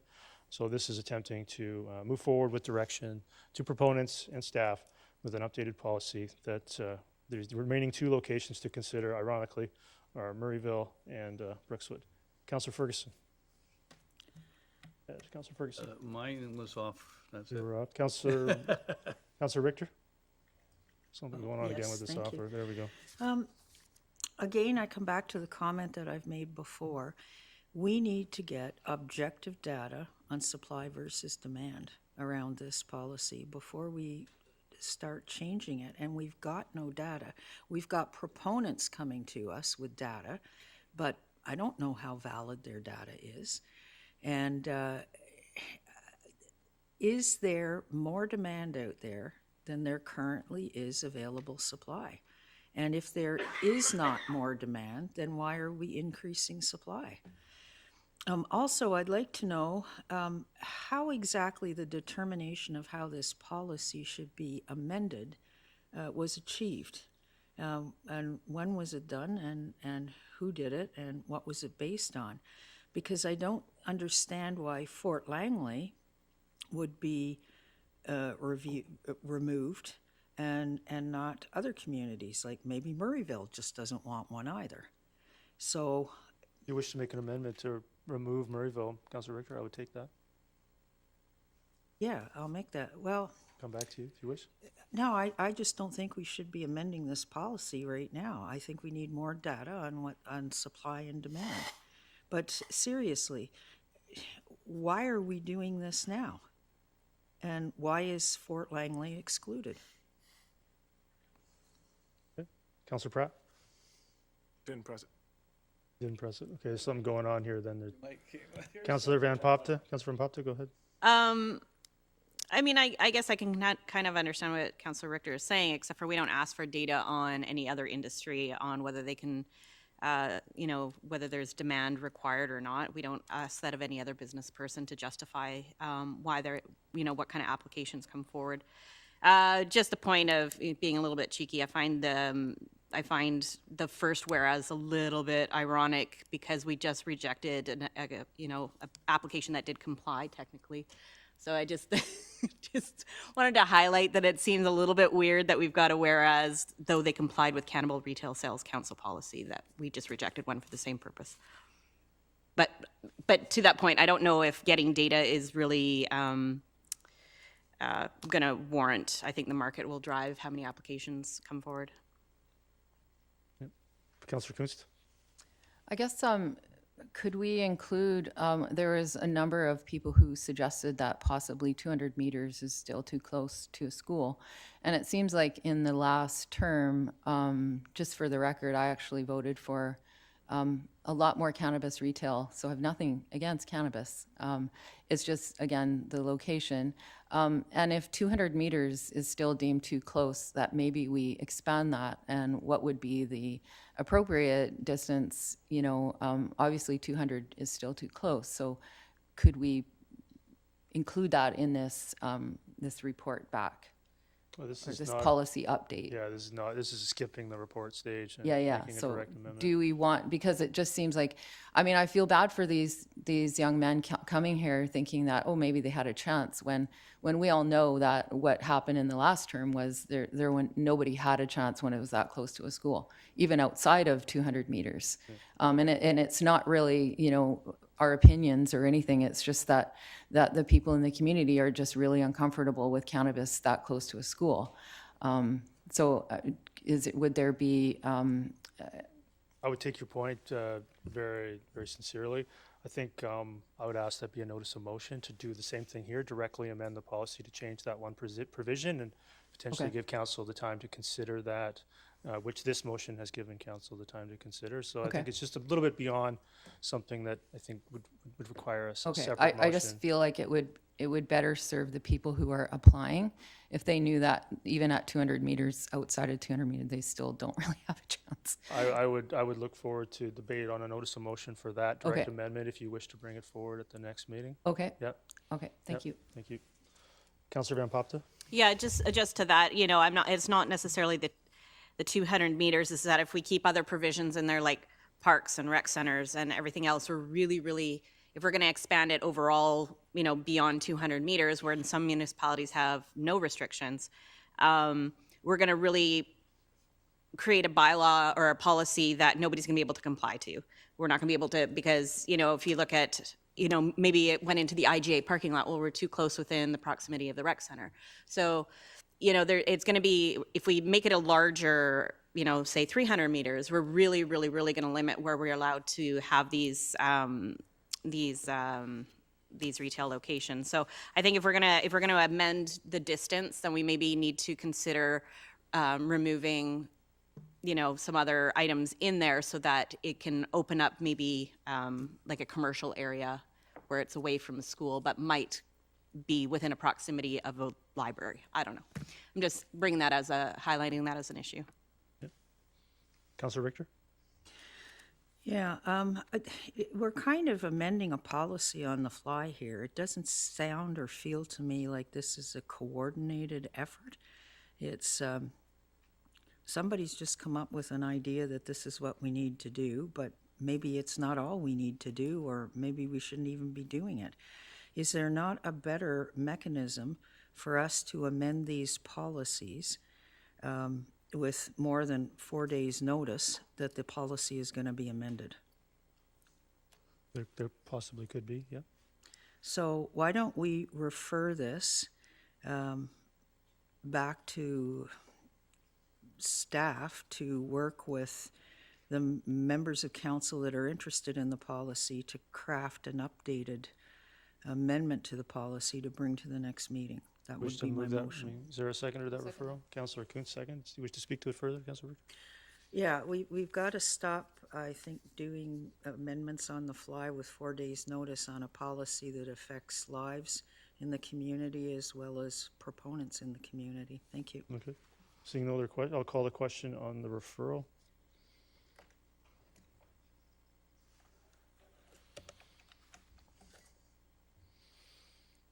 The referral fails with Councillor Bailey, Councillor Rent, Mayor Woodward, Councillor Martins, and Councillor Ferguson opposed. Now back to the main motion. Councillor Richter, do you have anything else? No, I'm opposed to it. Okay. I just think this is one person's decision about what's wrong with the policy. It's not a group discussion that has had time for considered reflection and opinion, so I'm opposed. I think I have one vote on council, Councillor Richter, not 5. Oh, I don't think so. Carry on here. So I will call the question on P2.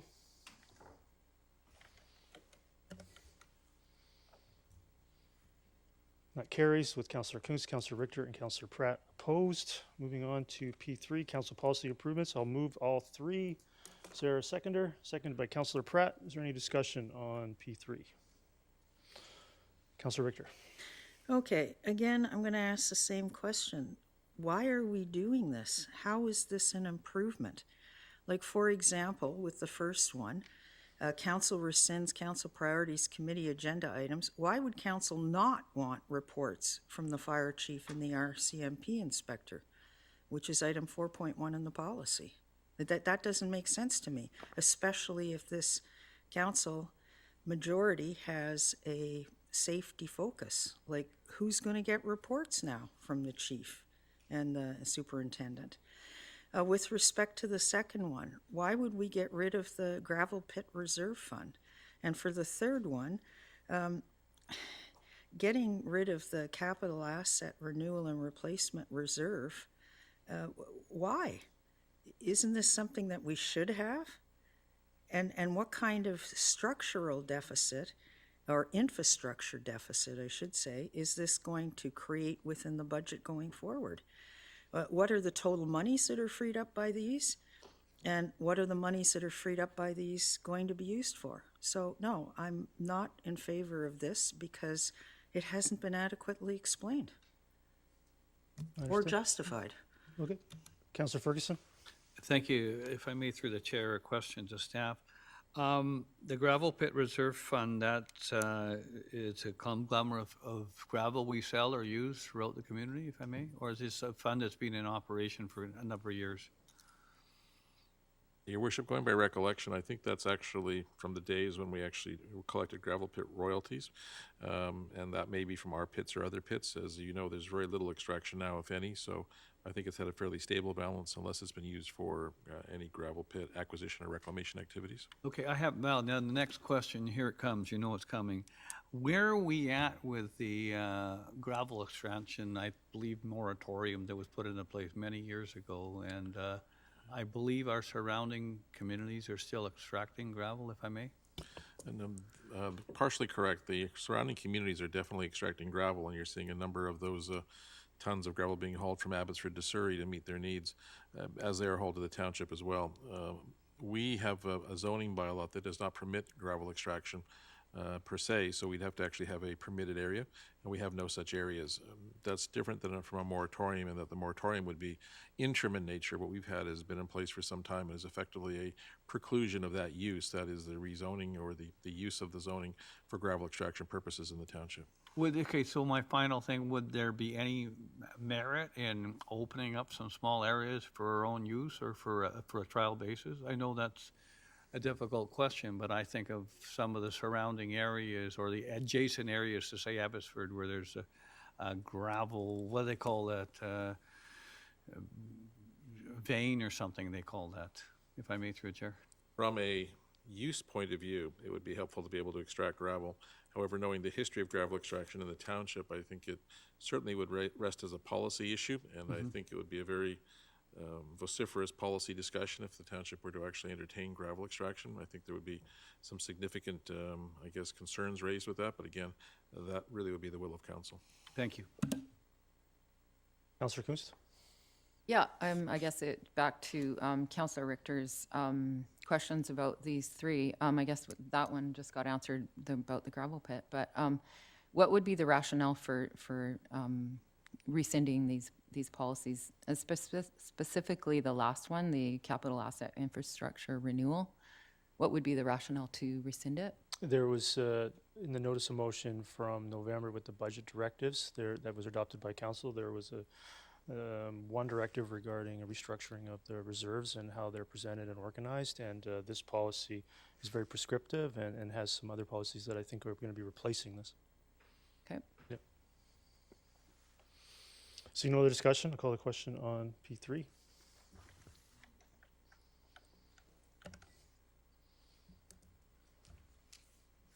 That carries with Councillor Kunst and Councillor Richter opposed. Moving on to P4, reform of age-friendly amenity area requirements. I'll move the motion. Is there a seconder? Seconded by, let's hold on a second here. So make sure I'm still got my place here. Yeah, okay, seconded by Councillor Martins. Is there any discussion? Councillor Richter. Again, there is not enough information on this. For example, under the whereases, the second one, how exactly is our current residential forms evolving differently than the age amenity areas are evolving? Secondly, why would we need to have without sole discretion delegation, and what exactly is that? And thirdly, the increased rate of cash in lieu provisions, where and why? There's too much of this cash in lieu stuff, like the application that required 200 trees, they were only going to put 99 trees on, they're going to put the other remaining trees someplace else. What is the logic behind this? And so I don't think that these reforms are very clearly specified. I do think in some respects they're short-sighted, and so no, I can't support them. There's not enough information here to support them. Well, to help with that, this one is to prepare a report to council with the necessary bylaw amendments for council to consider updates to the age-friendly, including, probably not necessarily limited to these suggested options. This does direct for a report to get you that information, Councillor Richter. Yeah, but why would, we're going to get a report limited to those three? Maybe there's other things that should be in the report. Like, this is a very narrow, and I don't even know, what is the problem with the age-friendly amenity area requirements we have now?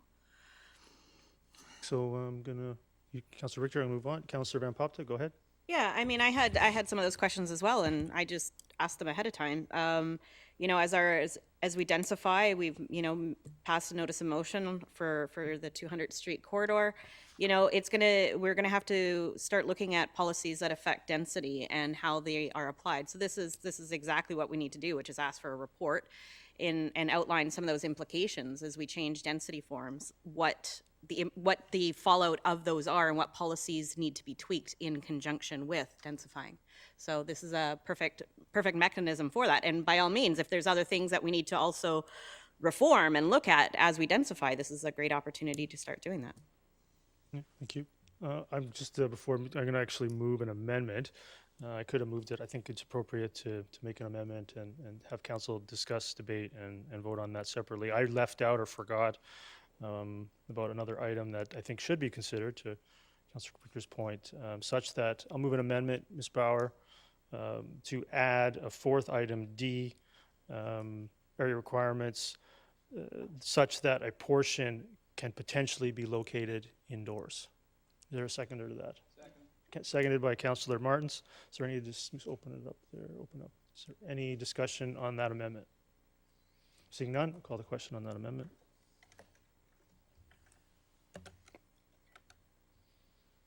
That carries with Councillor Richter opposed. Back to the main motion as amended. Seeing no other discussion, I'll call the question on P4 as amended. That carries with Councillor Richter opposed. Moving on to P5. I'm going to move the main motion. Is there a seconder? Seconded by Councillor Van Popta. This one here I'll discuss briefly. This was related to, I think, some previous council direction. I'm going to ask Mr. Backen or Mr. Richardson to give this some context of how this became or was identified as redundant to existing regulations. So the motion is to not proceed. So voting in favor of this is to cease the work item. Mr. Backen? Thank you, Your Worship. As I recall, it was in the context of trying to be encouraging for, restricting single-use items and encouraging recycling. Further research on that, though, however, indicated that the province and the federal government are well underway with their initiatives in that regard. And as a consequence, two issues arose. Number one would be our jurisdiction, and number two, the redundancy of it potentially. So it's something that we thought should be brought to council's attention. This to me was identified, and through some discussions and some research, identified that this is falling, in my opinion, within provincial and federal regulations and their efforts, which I believe are going to be more fairly brought forward. So this was here for council's consideration, whether it wants to proceed with this. Councillor Richter? Yeah, well, this is another one that, I mean, it's not that I disagree with additional bylaw enforcement officers. I think we Oh, probably. no, we're on P5, Councilor Richter, Oh, sorry. we're on P5. We're on the deference on Oh. the single-use items. Okay, so it says hereby direct staff to not proceed further on the development of bylaws for bylaw enforcement. Why? Don't we have to implement it anyway? Mr. Bagman, you want to reiterate that this was identified to be a provincial and federal item? That's correct, Your Worship. The challenge we face with this is it's really jurisdictional and practical. The jurisdictional issue is that we really don't have anything enacting or enactment powers in regards to this. And likewise, because of the steps being taken by the province and the federal government, anything we do would likely be redundant. Anything else, Councilor Richter? You good? Nope, that's good. fine, thank you. Seeing no other discussion, I'll call the question on P5.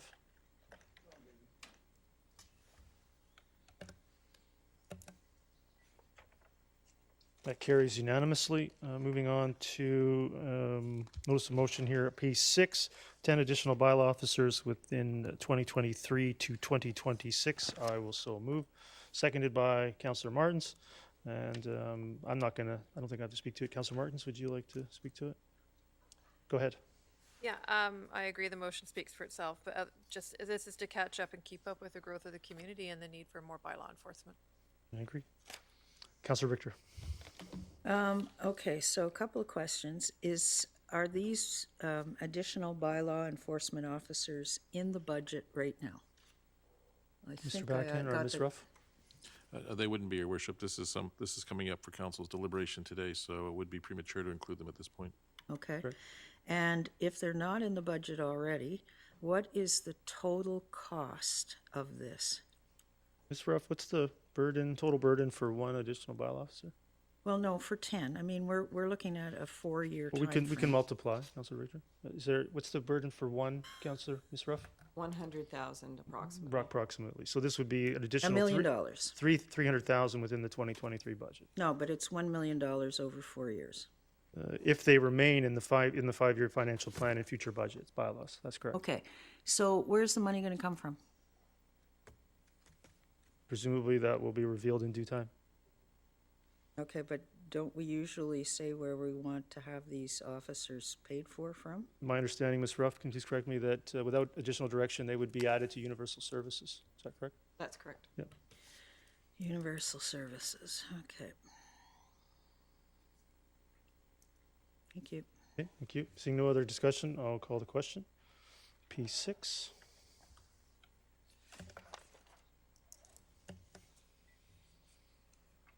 That carries with Councillor Richter opposed. Moving on to a motion from myself and Councillor Van Popta.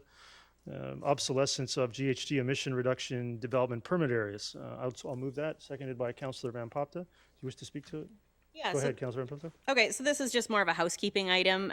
We've got two different policies governing greenhouse gas and energy efficiencies. And given that the building code follows a step code, we should just be relying on the one. There's been some conflicts in trying to, with permits, having two different items covering the same topic. So it's just more of a housekeeping item. Yeah, thank you. Mr. Richardson, could you Redundancy. give it some additional context?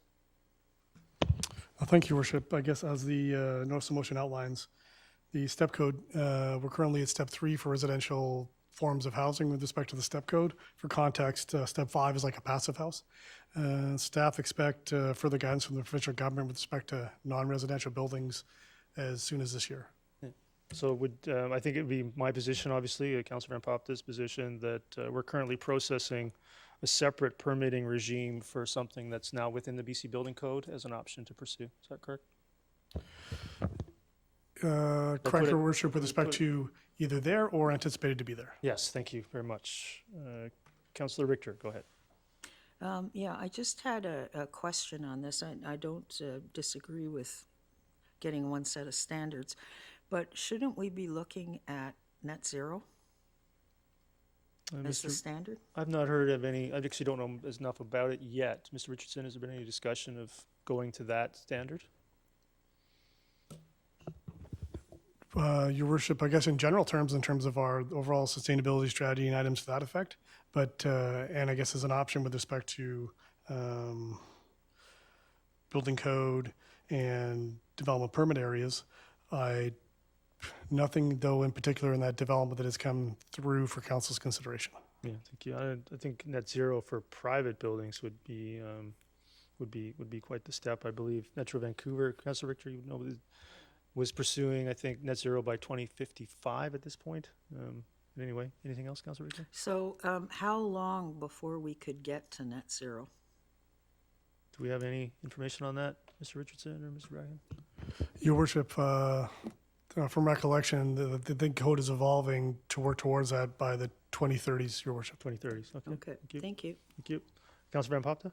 Yeah, I mean, I work in the industry, so I'm well understanding of net zero housing and how that affects and what are the problems that, you know, in some situations. I was actually talking to my neighbor who has a net zero house, and he talked recently about just building his detached garage and the lack of knowledge even on the inspection. So we do have some work to do to move to net zero. We can't just say it. We need to start planning for it, which is something that I know I campaigned on. So you know, it's something that the BC Building Code will dictate, and I believe it's in the 2030s. It doesn't mean that we can't move a little bit quicker than that, but the industry is not quite there yet. We need to get inspectors. We need to get builders who can actually build to these types of requirements, which we're still lacking. Okay. Seeing no other discussion, call the question on P7.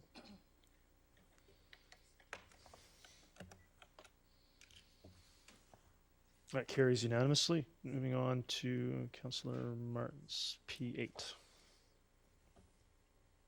See, it's not much of a touch screen, is it? See? Touch it over and over. There we go. Yeah, this is a notice of motion that I'm bringing forward for increasing resources for our police, the Langley RCMP, and I think it speaks for itself. You should be moving that. Is there a seconder? Seconded by Councillor Bailey. Councillor Richter. Yeah, same questions as I had essentially for the bylaws officers. What is the cost per officer and the total cost for these 15 positions? So I'll start with that one. Ms. Ruff? 200,000 approximately per officer. 200K per officer times 15, okay. And where is this money going to come from? Same as last time, Councillor Richter. I believe it, unless otherwise directed, it would come from Universal Services. Okay, so that's like, that's quite a lot of money. Can we even get these officers based on the past track record of getting officers? And I'm going to refer to, was it 2 years ago, Mr. Backen, when we had, we made the motion to add 10 officers, and how many of the 10 have we actually received? Thank you, Your Worship. As I recall, I think technically all 10 have now arrived. That was sort of at the height of COVID. I might be wrong on a couple of them, but I think it's just a matter of leaves and whatnot. With the improvements that we're seeing, I suspect it would take probably about the better part of a year to add all 15, but the motion actually suggests adding them incrementally. And I think that by the numbers being utilized, there's a very good chance they would arrive on schedule, again, subject to the existing vacancies due to leaves and illnesses that the RCMP have to negotiate. Okay, and the last time when we made the decision to add the 10 officers, the superintendent actually came and did a presentation and told us about the caseload per officer and how we had sort of hit the ceiling for the load per officer. Do we have any of that data? And if we do, why aren't we getting it in order to make this decision? I think the most recent discussions we've had in regards to that is in conjunction with the facility itself and the staffing with the city. I think the superintendent, through some of the say more recent presentations, but I should be cautious on that because that's been since COVID, has been looking at the case files and the numbers. And I think the city officers probably have a higher case load. However, the township has a much bigger area to actually cover. And as such, the case loads to be reasonable warrant the addition of additional officers. So I think it is out there, but we'd have to get a further update from him. Yeah, because that to me is the kind of business case we should be getting. And as I also recall, the superintendent of the day at that time was quite clear that these were township numbers. It was the township load that was increasing, and it had reached, I'm thinking over 700 cases per member. Also, with respect to the Part B of this motion, item B, security upgrades including but not necessarily limited to perimeter fencing, gates, exterior lighting, and cameras. I'd like to know why we need this, what problems have there been, and what's the total cost for this? To back in, I kind of read the motion to come back with all that information. I think I can touch upon it. I think it would have to come back with it with more detail. But my recollection again was that the cause for the fencing was the concern about security, both on the existing parking lots and adjacent parking lots, because of the nature of the materials that are stored, being police vehicles and whatnot. And I also seem to recall that the fencing had two components. One component was going to be effectively the chain link, the fence, but then also the access, the electronic access codes. And by memory, I think it was $150,000 to $175,000 for that. But that's something that this report could come back and itemize in more detail. Yeah, I'd like to know if we've actually had problems with break-ins to police vehicles there. It's a pretty high-profile corner. And I'm not thinking that having a compound right in the core of Murrayville is such a great thing. Like, what's wrong with what's already there? Okay, so I can agree to Part B. I don't agree with Part A because I don't think we've been given enough data in order to make a proper business case for it. Do you wish to move division, Councillor Richter? Yeah, I'll move division. Okay, is there a seconder to division? Seconded by Councillor Pratt. So I'm gonna, sadly, open up vote on division. Let's see how to do this here. Any discussion on division? No, call the question on division of P8.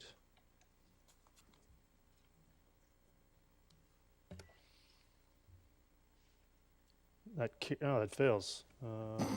Division fails with Councillor Bailey, Councillor Rint, Councillor Martins, Councillor Impopta, Councillor Pratt opposed to division. So we'll be discussing this in one. Councillor Richter, do you have anything else? Yeah, if things are not going to work, maybe I just shouldn't be moving them and just vote against it. So I'm sorry, I'm going to vote against all of A because it wasn't divided. I could look at B, but I'm going to say the same thing. Well, We've never had any indication that these are problems, and I think we should be getting the indication from the superintendent. Understand. Councillor Martins. Thank you. On the entire motion. Speaking on the entire motion, okay. Motion, yeah. In the interest of public safety, this notice of motion is a practical step to combat increasing crime numbers and recognizing that Langley is the 5th largest municipality in Metro Vancouver and rapidly growing. And while we share the responsibility of the cost of policing with the city of Langley, that municipality has not funded the hiring of additional police officers since 2016. Further, it's recognized that mental and physical well-being of first responders is paramount for them to safely and effectively carry out their duties. The current gym in the Langley RCMP detachment is small, outdated, and essentially tucked away in a dark corner. External fitness facilities are not conducive to shift work schedules, and it's common for police officers to utilize their meal breaks for exercise. Regular exercise not only benefits their physical health, but also their mental well-being, often affected by the difficult situations they deal with on a day-to-day basis. Finally, security upgrades are necessary to the building. The fleet parking lot is at ground level and open to anyone. This exposes police assets to vandalism and mischief incidents targeting the police, and potentially takes needed vehicles out of service when officers rely on them to respond to emergencies in our community. Civilian staff come and go from the building 24/7, and they should feel safe in doing so. It is normal for police parking lots to be fenced with security gates and equipped with security video. The Langley RCMP lots should be raised to this standard. And I'd also like to mention some data from the 2020 data from Stats Canada. Langley crime rates are 207% higher than the national average. Violent crimes in Langley are 131% higher than the national average. Langley cannot afford not to invest in the safety of our citizens.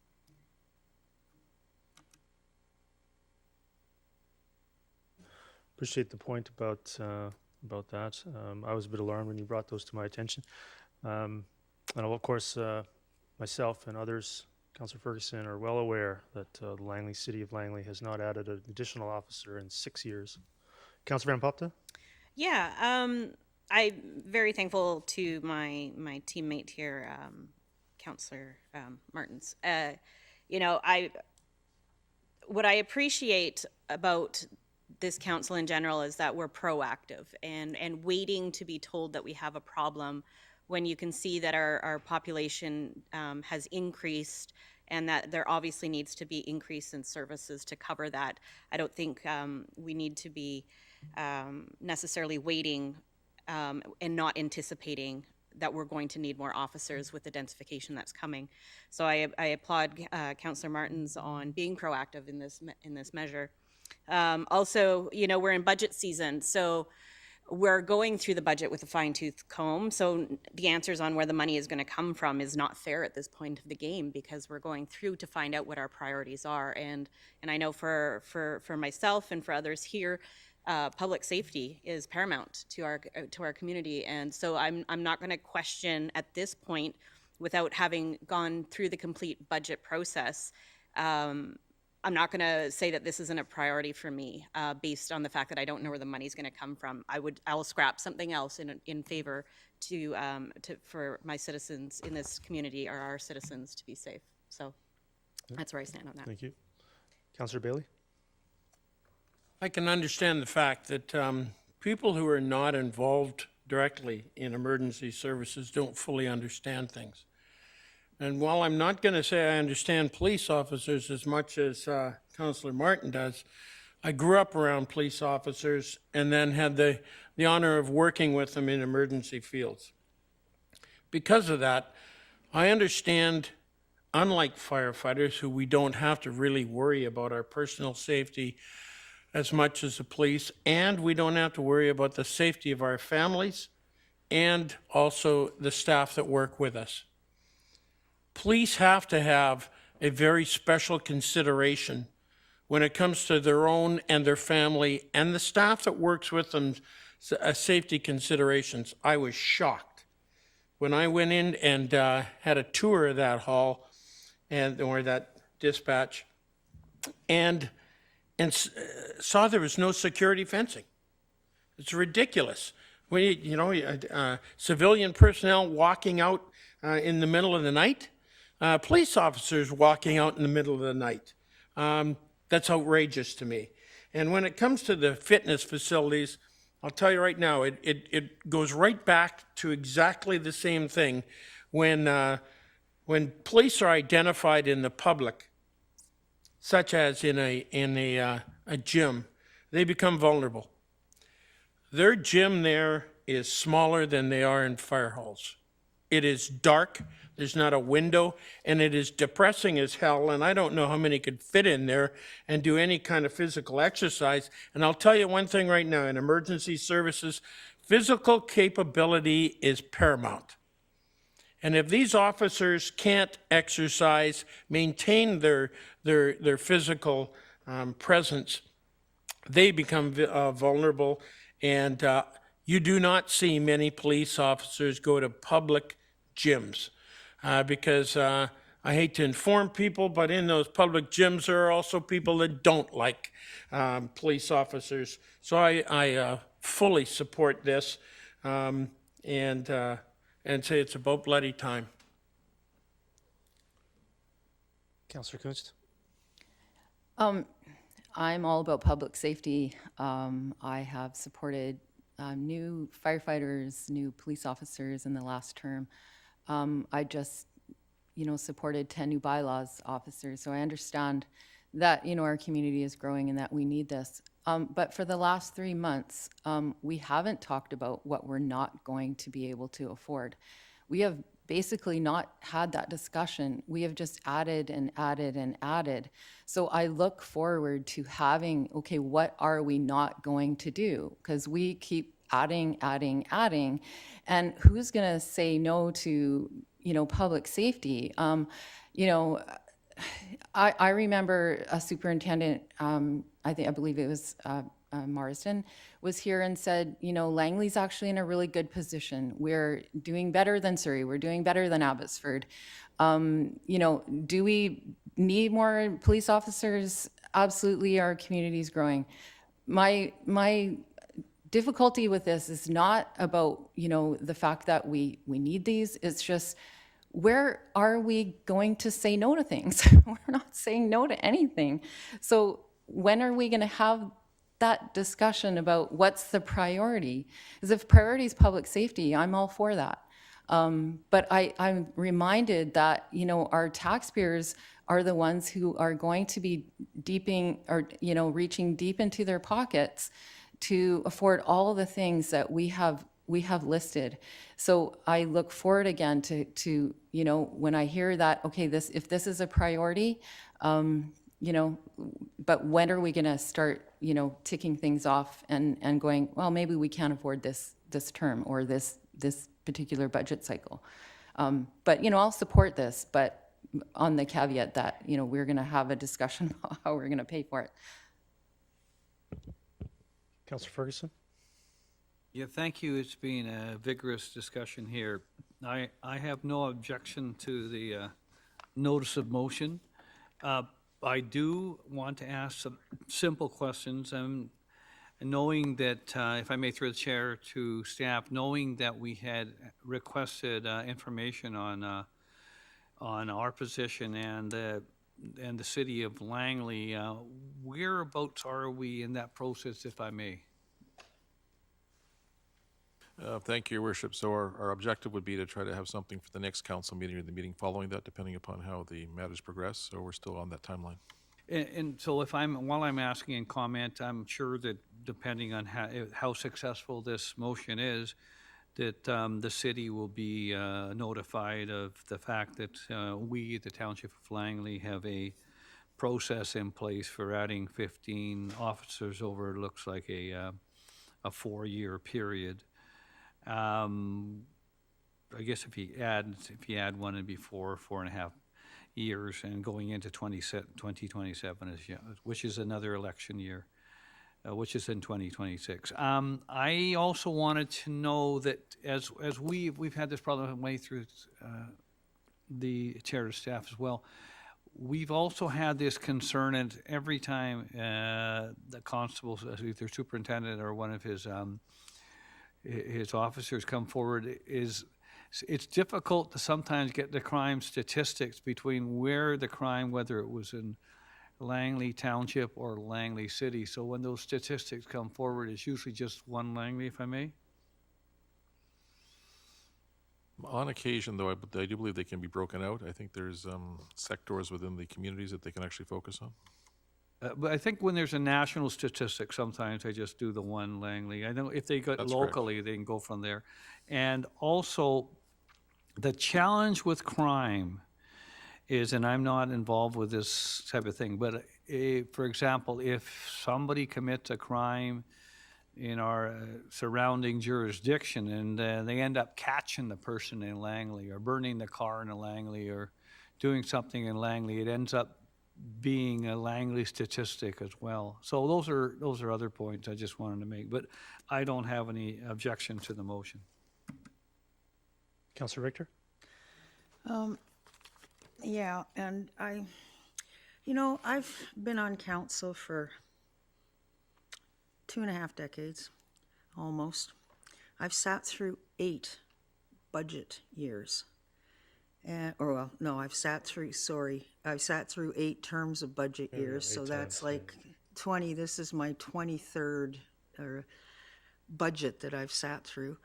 Never before have we made decisions that cost like this without a business case supporting it? And by business case, where the representative of the area, like the superintendent, comes and makes a case for why he or she needs more officers or improved facilities. And that's just not happening. We've added, so for the next 4 years, we're adding 44 firefighters, we're adding 10 bylaw officers, we're adding 15 police officers. By my reckoning, that's coming out to $8.4 million in staffing costs that will become an embedded cost in the budgets going forward. You know, I've heard talk about structural deficits. Well, when we're talking about a municipality, 70% of the costs in a municipality are staffing costs. So this $8.4 million is now a structural deficit that will have to be paid for going forward. It's just going to be embedded in the budget. And where's the business case?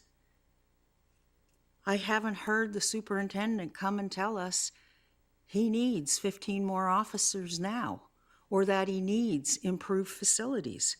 Like, we're making decisions here based on personal opinions. We're not making it based on objective criteria, and that's what's flawed about this motion. So this motion is asking for, over 4 years, $3 million in new staffing costs and an unknown amount in facility repairs and upgrades. How can we in good conscience make decisions about using taxpayers' money? It's not our money, it's the public's money, without the business case being made. That's not good management. I'm sorry, I can't support this. Councillor Van Popt. Yeah, I just want to remind council, I mean, it's pretty obvious we've got SkyTrain coming in 5 years, so there's a business case right there, I think. You know, I trust that when, you know, anybody up at this table makes a notice of motion that they've done their research, and I think that there's an opportunity for us, if we don't feel like we have the information here, to either ask where they got the information from or go to the source directly yourself. So I don't know if having presentations and duplicating work that other council members at this table are doing, I don't feel the need to have a business case when I know, because I've asked the questions, that the work has been done. See no other speakers. I appreciate the notice of motion. Good conscience was used. I mean, I struggle with how is it good conscience to add thousands of new residents per year? In some years recently as high as 3,000 residents per year on average. How is it good conscience not to scale up public safety? If we have response times in Brookswood, chronic response times for a fire, it touched us here at the council table, response times of, what was it, Councilor Lee, 16, 17 minutes?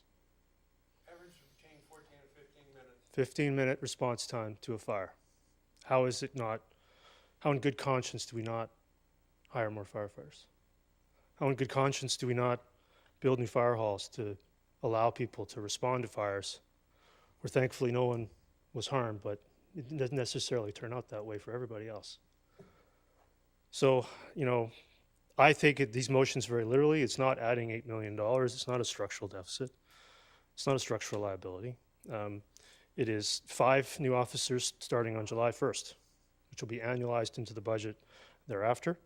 There will be a budget discussion which will show the total burden of the additional taxation, which we are targeting for 4%, where other mayors in the region are talking 8, our neighbor is talking 10.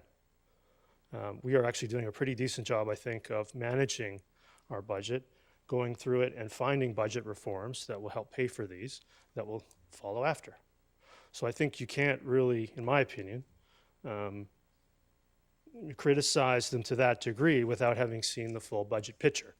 And that is coming. Of course, that will be coming to show how these are being paid for, and that $8 million will be annualized over a number of years, when we're even growing at 2 to 3% additional tax revenue by itself, needing these additional resources. We have sections of farmland and rural areas that require additional bylaw enforcement in terms of weekends and evenings to be more responsive and provide better service and provide that public safety. That's what we are here to do. Seeing it neglected over a number of years in the guise of financial stewardship doesn't work for me. We will find a way to get this done. We will find a way to financially and prudently manage the township's resources. We will find budget reform, and we will find cost savings that will contribute to rediverting and directing resources towards making sure that no one waits 17 minutes for a firefighter and that a police officer can have a gym to work out in. So I fully support this and appreciate it coming forward. Councillor Bailey? Maybe I can help council understand this a little bit better. I will supply them with the study I have, where it came out that if you spend $120,000 on a firefighter, you will save the community $600,000. Now, that's a pretty good return on your investment. And that's how I view my tax dollars as a taxpayer in the township of Langley, that if I can spend 120 grand and I get 600,000 bucks back worth, that's a pretty damn good investment. And that's the problem with accountants and other people that count on numbers. They go into numbers and they don't take into consideration that one incident could either be putting a Band-Aid on a kid, or it can be fighting a fire for 3 days. One incident and all this kind of stuff doesn't properly do it. And you know what? I've watched in this township for 8 years now. I'm a newcomer here. Relative newcomer. And continually I see public safety being compromised because of a buck. There's no other way to put it. So that's one of the reasons why I ran, is to give this council some inside knowledge about what really happens in the emergency field. And if you can't find damn money for firefighters and cops, then you better think about taking down some fancy lights on standards, and you better start thinking about forgetting about parades and other stuff like that where we're spending money. This topic sickens me. Well, we're solving the problem, Councillor Bailey. I appreciate that. Seeing no other speakers, I will call the question on P8.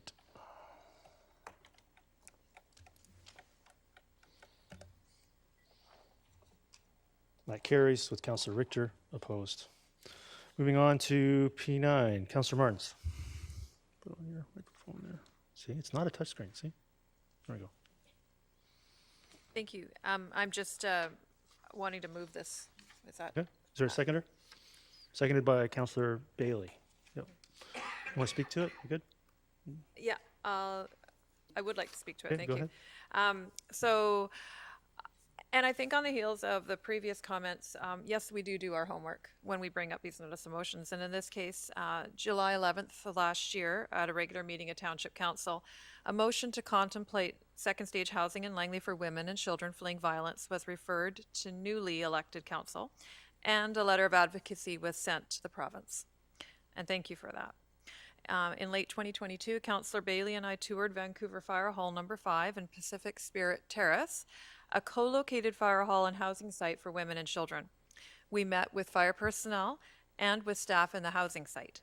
The presence of first responders increased perception of safety for the residents and did not negatively impact their day-to-day lives. Co-locating maximizes land usage. It incorporates much-needed housing units in a way that is suitable for the fire service and for the residents. We would like to duplicate this successful model in Langley, particularly as we recognize that fire department infrastructure needs upgrading and in some cases replacement. We continue to dialogue with Ishtar, identifying and pursuing innovative solutions to ensure second stage housing comes to Langley. Thank you. Councillor Richter. Yeah, I note that the report or the motion is asking for a report, and I agree that we should get a report on that. I'd like the report to include the cost of such a form of housing, where the money will come from. Are we able to get money from other levels of government? and whether or not the people housed in those units will be only TOL residents. So do I need to put an amendment forward to ask that those items be included? I don't think there's any harm in making it official, Councillor Richter. Let's make it an amendment so it's clear. Well, it seems to me it's useless to make amendments because they always fail. Well, I try to be positive, so it may not fail. All right, I'll try it again. I'll second it. Can we read it back? Yep, can we get that, that amendment read back, Ms. Bauer? That the report include the cost of this housing, where the money for it will come from, Or could come from? or could come from, Come from? and that the housing within the Township of Langley be used for Township of Langley residents. Ms. Bauer, do you have that? Would you like to read it back just to clarify for council that that's been captured? Yeah, it includes, including the cost of this form of housing, where the money could come from, including other government funding sources, and also that it would only be available to township residents. Or that it, would it, I think it was would it, is that correct, Councillor Richter? Yeah. Not that you were mandating that, but that would it or would it not? Okay, so that's been moved by Councillor Richter, seconded by Mayor Woodward. Is there any discussion on the amendment to the motion? Seeing none, I'll call the question on the amendment.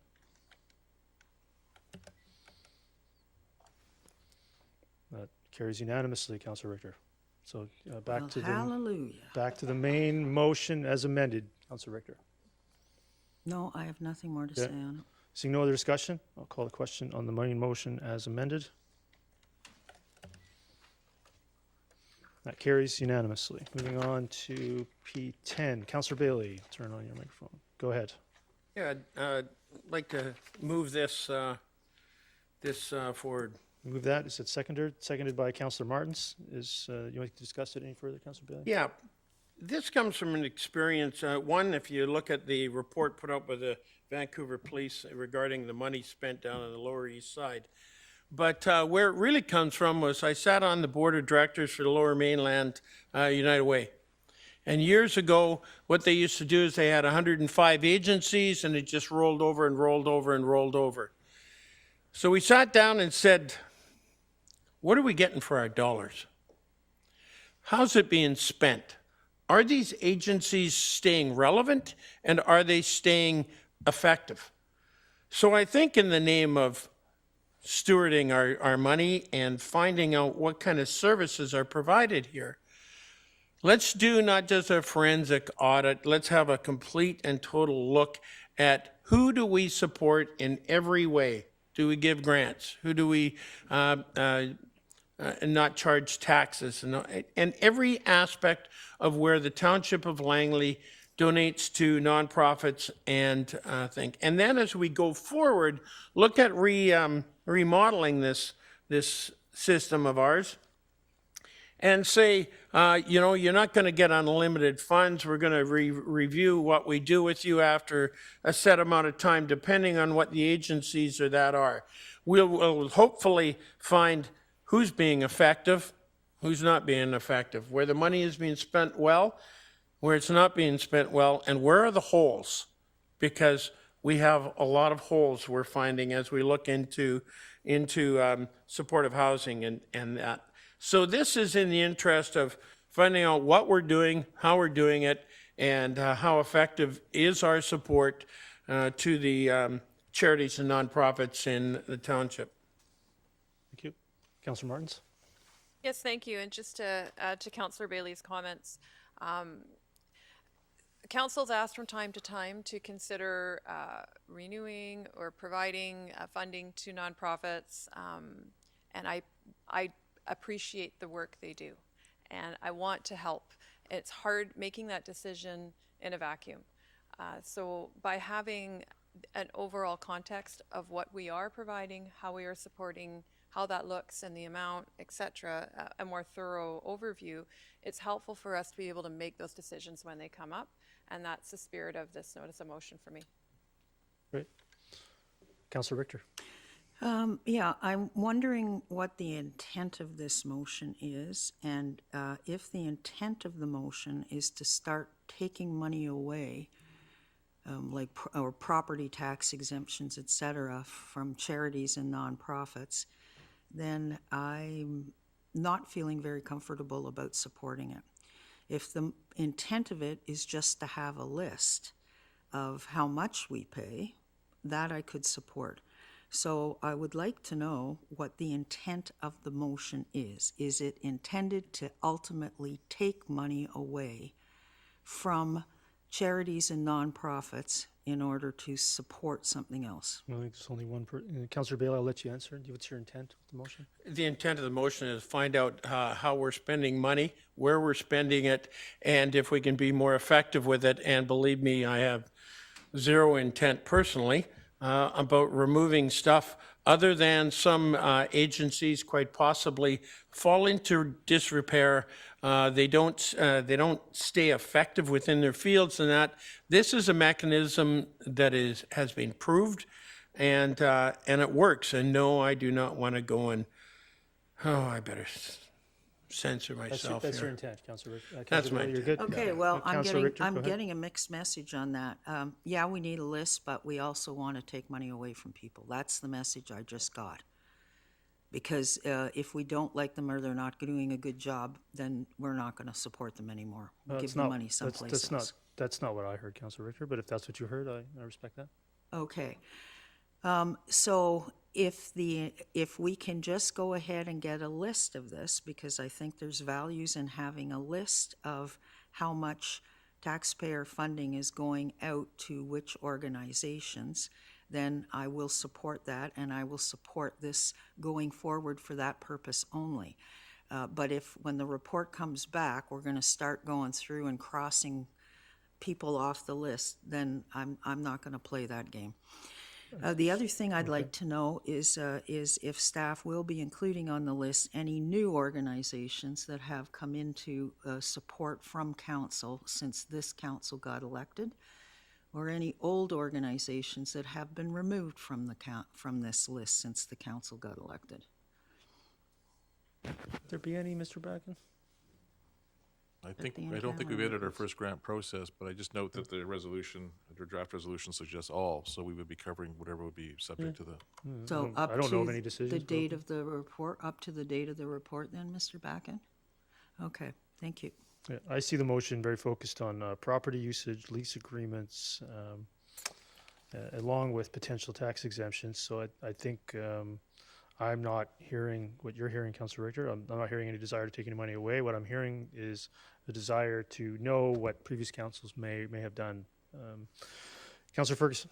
Yeah, I don't see anywhere that we're looking to cut programs or resources to folks that work really hard as volunteers to support the community. I think it's an information item and also something that new council can review. But I have a question, if I may, through the chair, and it regards recreation. And if I may, through the chair, we provide, I imagine, subsidies or support for groups like the Langley Minor Hockey, Langley United, baseball, fastball, gymnastics, and other things. My question is, does the city of Langley subsidize the same organizations that have a Langley name? And what I mean by that, for clarification, if a person lives in the city of Langley and wants to participate in minor hockey, will there be a subsidy? Or that same for soccer, baseball, fastball, gymnastics, and the like that we provide the service for, if I may?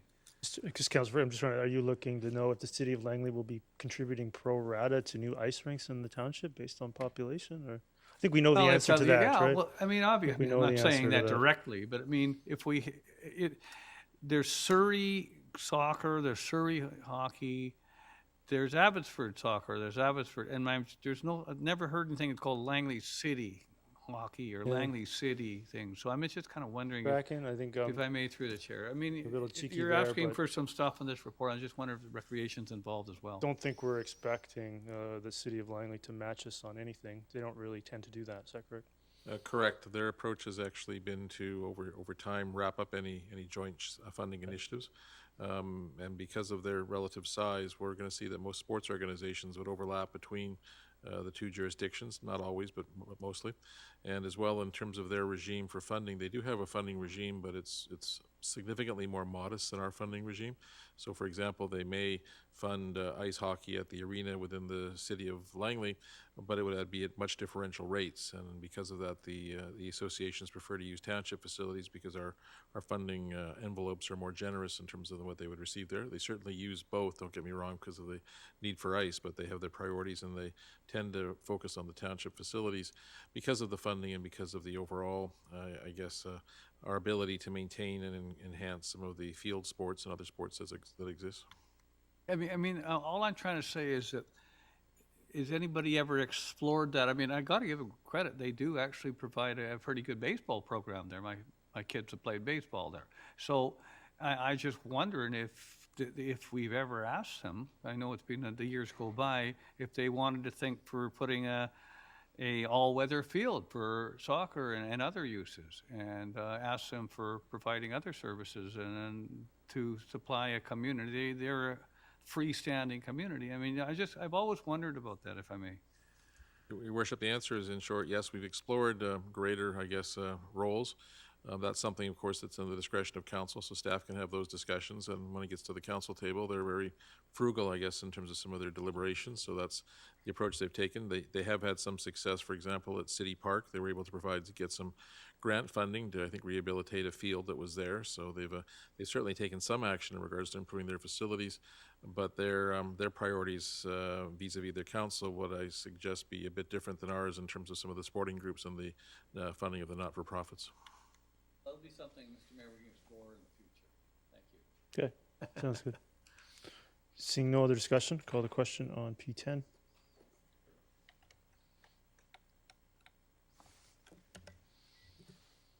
That carries unanimously. So moving on, other business. Is there any other business? I had one, Mr. Bracken. Item 7, distributed to council on January 26, 2023, regarding Northeast Latimer Park and School joint site development. Additional need for funding in the amount of $1.6 million to ensure timely completion of the park and playing field. Construction and seeding of the sports field in 2023 is needed in order to provide sufficient time for the grass to establish and allow the field to be open for play in conjunction with the anticipated opening of the school in September 24. So with the budget bylaw, I think probably hovering around April, May, I would like to have council consider pre-approving this additional $1.6 million right now so that staff can guarantee no chance that this field is not open to its highest standard by the date that the school is open. Is there somebody who wishes to move that? Moved by Councillor Martins. Is there a seconder to that? Seconded by Councillor Van Popta. So is there any discussion on that? I'll open that up. A bit unusual, but I think we would just like to give staff get on with this and build this park for the kids. Is there any other discussion? I'll call the question. There we go. Councillor Richter, go ahead. Okay, so this 1.6 million, is this all it's going to be, or is there a possibility it's going to be more because of the inflationary pressures and supply chain costs we're seeing? Bracken? Mr. Zweig? Thank you, through your worship. That's the total of $3.3 million when you combine with existing funding is based on updated cost estimates from our consultants, and which reflects current market prices and inflation. So we're looking at 3.3 million for this. Okay, and what are the source of funds going to be? Going from recollection, looking at finance, I believe mostly DCCs with the usual assist factors. DCCs, okay. And it mentions in the report that there's going to be tree clearing. How many trees, what types, and have the neighbors been notified? Thank you, through your worship. Yeah, go ahead. We've completed a comprehensive arborist report for both sites, both the school site and township site. Going from recollection, there's hundreds of trees, but a lot are small and some other bigger ones. The arborist has identified some significant trees which can be retained as part of the development for both the school and park. Yeah, I just want to make sure we don't have a repeat of the Murrayville situation where trees in a park were cut down and people got very upset about that because they weren't properly notified. Mr. Zweig, I think that in this case, that situation is probably not going to repeat itself, and certainly doesn't apply to building a school site. Would that be fair? Your worship, that's correct. In order to facilitate the playgrounds, Yeah. the sports fields, and the school, the trees It's not have an to be removed. arbitrary expansion of a facility, yeah. Okay, but can we notify the public somehow? Like maybe put it on the township page? Mr. Bracken, I'm sure we can do that, right? Yeah, just to give notice of construction. Do we need to have a motion to do that? I don't, Mr. Bracken, unless you really feel you need it for one, Ms. Council Richter, but Mr. Bracken is saying they'll get that done for you. Okay. So we're pre-approving only 1.6 million because 3.3 million has already been approved. I believe it's the 3.3 is the total. We're pre-approving in the 2023 budget today, hopefully, an additional 1.6 to ensure the project is completed by the time the school is open. And for me, that would ensure that we do not see a repeat of what's occurred at Donna Gabriel. Yeah, and I don't want to see a repeat of that either, but we also canceled a memorial park to a former councillor because the cost escalated. These costs have doubled. Mr. Bracken, do we have an option to not build this project? It is a joint park and school site, so I guess theoretically, if we never came across that, the school could be built without the park, but then that has implications, I think, for the community, and it would be something that be a policy issue for council to consider. Okay, thank you. Thank you. Councillor Ferguson? Oh, under other business? This is on the motion to pre-approve. I have one under other business. Okay, I'll come back to you. So on the motion to pre-approve the 1.6 as in the memo dated January 26 in the 2023 budget, I'll call the question. What do you want me to label this, Ms. Bauer? P11? It is P11, yes. P11.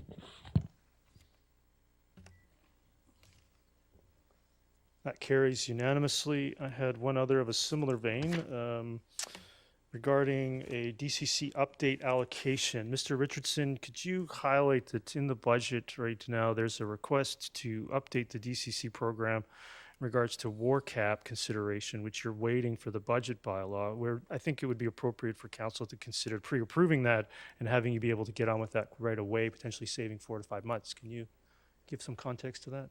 Thank you, Worship. As you identified, I think there's a carry forward item of, from recollection, $56,999 that would account and allow us to update the DCCs given escalating construction costs, as well as consider the inclusion of war cap within that. Yeah, so pre-approving that today would allow you to get on with that and not wait for the budget bylaw. Is that correct?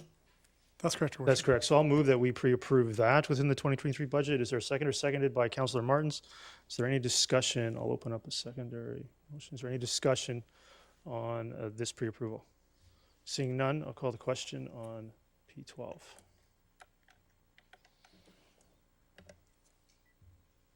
And that carries unanimously. So that's what I had. Councillor Richter. Yeah, I've got some items distributed I'd like to go through too. Going back to the January 19th items distributed, the item number 2 on page 3, which is about a policy update on cemetery adornment. There is a list of prohibited or restricted items on page 6 or page 2 of the policy, and planted vegetation is restricted. And I'd like to know why. Like, why can people not plant daffodil bulbs by the headstone of their loved one, or plant a mum or some sort of small flowering thing that's a perennial? Thank you, through your worship. Perhaps more to do with fit and character of the 3 cemeteries, as well as our ongoing maintenance programs like the mowers and the headstone leveling program we go on. We're currently prohibiting all of those planted materials, but it could be a policy consideration by council if they want to see that. Well, I'd like people to have the option of putting flowers in around their loved one's grave that are cared for and maintained. And I think that's the key. It would be cared for and maintained. We'd have to actually adopt the mowing program, and then we would also have to make sure that we, I guess, place more resources towards the care and maintenance of those many flowered areas.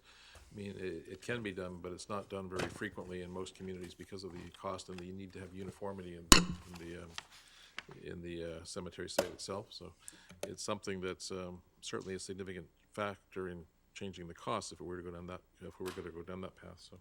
Well, I'd like to, is this policy been adopted yet? Thank you, through your worship. The operating guideline reflects the language in the bylaw, the cemetery bylaw. And the adornment was just a guideline for staff that we implemented after last year's situation that occurred without the public notification. Okay. I find restricting all planted vegetation totally inflexible. There should be some allowances, maybe in a foot around the gravestone or in front of the gravestone, and not to be higher than, say, 1.5 feet. Councillor Richter, do you want to follow up with maybe a notice of motion on that to try to refine some thoughts around how to improve that? Because I kind of agree with you. I think there's some work needed here. How do you want to go through a process to see this? I'm a little reluctant to put notices of motion forward. I'm sorry. They don't seem to have all that much success. But I think that this is just a little too restrictive. I think people should be able to plant a rose bush or whatever they want there. I'll leave it up to you then to pursue a process. Okay. Number 3 on page 8, and again, this is January 19th. You'll have your chance, Councillor Bailey. Yeah, go ahead. Okay, January Councillor Richter. 19th. Train whistles in Fort Langley, and there was a follow-up that went to the person that wrote this letter. It was item number 12, page 23 of January 26th, and saying that the TOL would pursue removing the whistles. So I'd like to know when we will be pursuing it, how long it will take to have the whistles removed, and if there is any liability to the township if they are removed. Mr. Spacken or Mr. Swag, I mean, that's been a long-standing, desire, but getting there seems to be challenging. Is that correct? Liability, I don't think would be the issue, Your Worship, but I can remember on 3 occasions, I think we've successfully had them removed for periods of time, and then the rail company changes the regulations, or the federal government does, and it's thought there's a discretion left to the conductors that they feel it's necessary to whistle in those areas, so it becomes to come back in. So we will again continue to try. It'll probably take 2 to 3 months to get a response, and there's no guarantee the response will be positive. It depends entirely on the regulatory structure, and finally, even if there is a regulatory structure agreed upon, it depends upon the engineers and the conductors who are in place to determine if they feel it's still necessary to whistle. Councillor Richter? Okay, so I take it that's a no, is it? Is that a no, Mr. Bradley? Well, actually, it was a yes, Your Worship, so I guess there's the confusion. The yes is we'll try. Will we be successful? Likely no. There you go. We will try, yes. Success, unlikely. Well, okay. Number 5 on page 16 is about, it's a very confusing letter, and I wasn't sure if it pertained to the township or the city, because he's involving township and he's also involving Gerald Minchuk at the city. So I'm wondering if staff are going to reach out and get clarification of whether this is a city matter or a township matter. Your Worship, we'll inquire. We know that Mr. Minchuk, I think, retired a few years ago. Yeah, okay. And then number 6 on page 18, also of January 19th. A stop sign is wanted at Queen Street in Fort Langley. Can council get an update on whether that would be warranted or not? I can come in the form of a memo, Mr. Pagan. Yeah, thank you. Yep. Okay, and then going to the items distributed on January 26th, we've already dealt with the first one. Councillor Richter, you were also going to raise 16th Avenue and 256, or you were going to raise an intersection where there was an accident over the weekend? Yeah, and that was 216th and 56th, as well as apparently Robertson Crescent and 256th are a problem. And I'm wondering if there's any sort of traffic studies that have been done that indicates problems in this corridor and how best to deal with them. The public was quite concerned with the accident that occurred on 16th Avenue at 256th, and the public is concerned about trucks that are now rerouting, garbage trucks in particular, that are now rerouting through 256th Street as a result of the four-way stop that went in on 248th Street at Robertson. So it's 256 and Robertson. Do we need to put a stop sign there, a four-way stop there as well? So that could maybe just be a memo that comes to council about those two. That's great. Thanks for raising those. And then the item number 8 on page 13, which is the skateboard park in Aldergrove. Option number 2 was preferred by a majority of 75% of the residents who participated. I'm just wondering, what is the cost differential between the two of them, and has it been included in the budget? To Ms. Ruff, do we have an update whether that's in the budget or not? I don't believe that would be, right? I don't believe it No, I is. don't believe it is either. Not in budget? Okay. But if we could get an idea of what the cost is to, for us to move forward with the public's preferred option.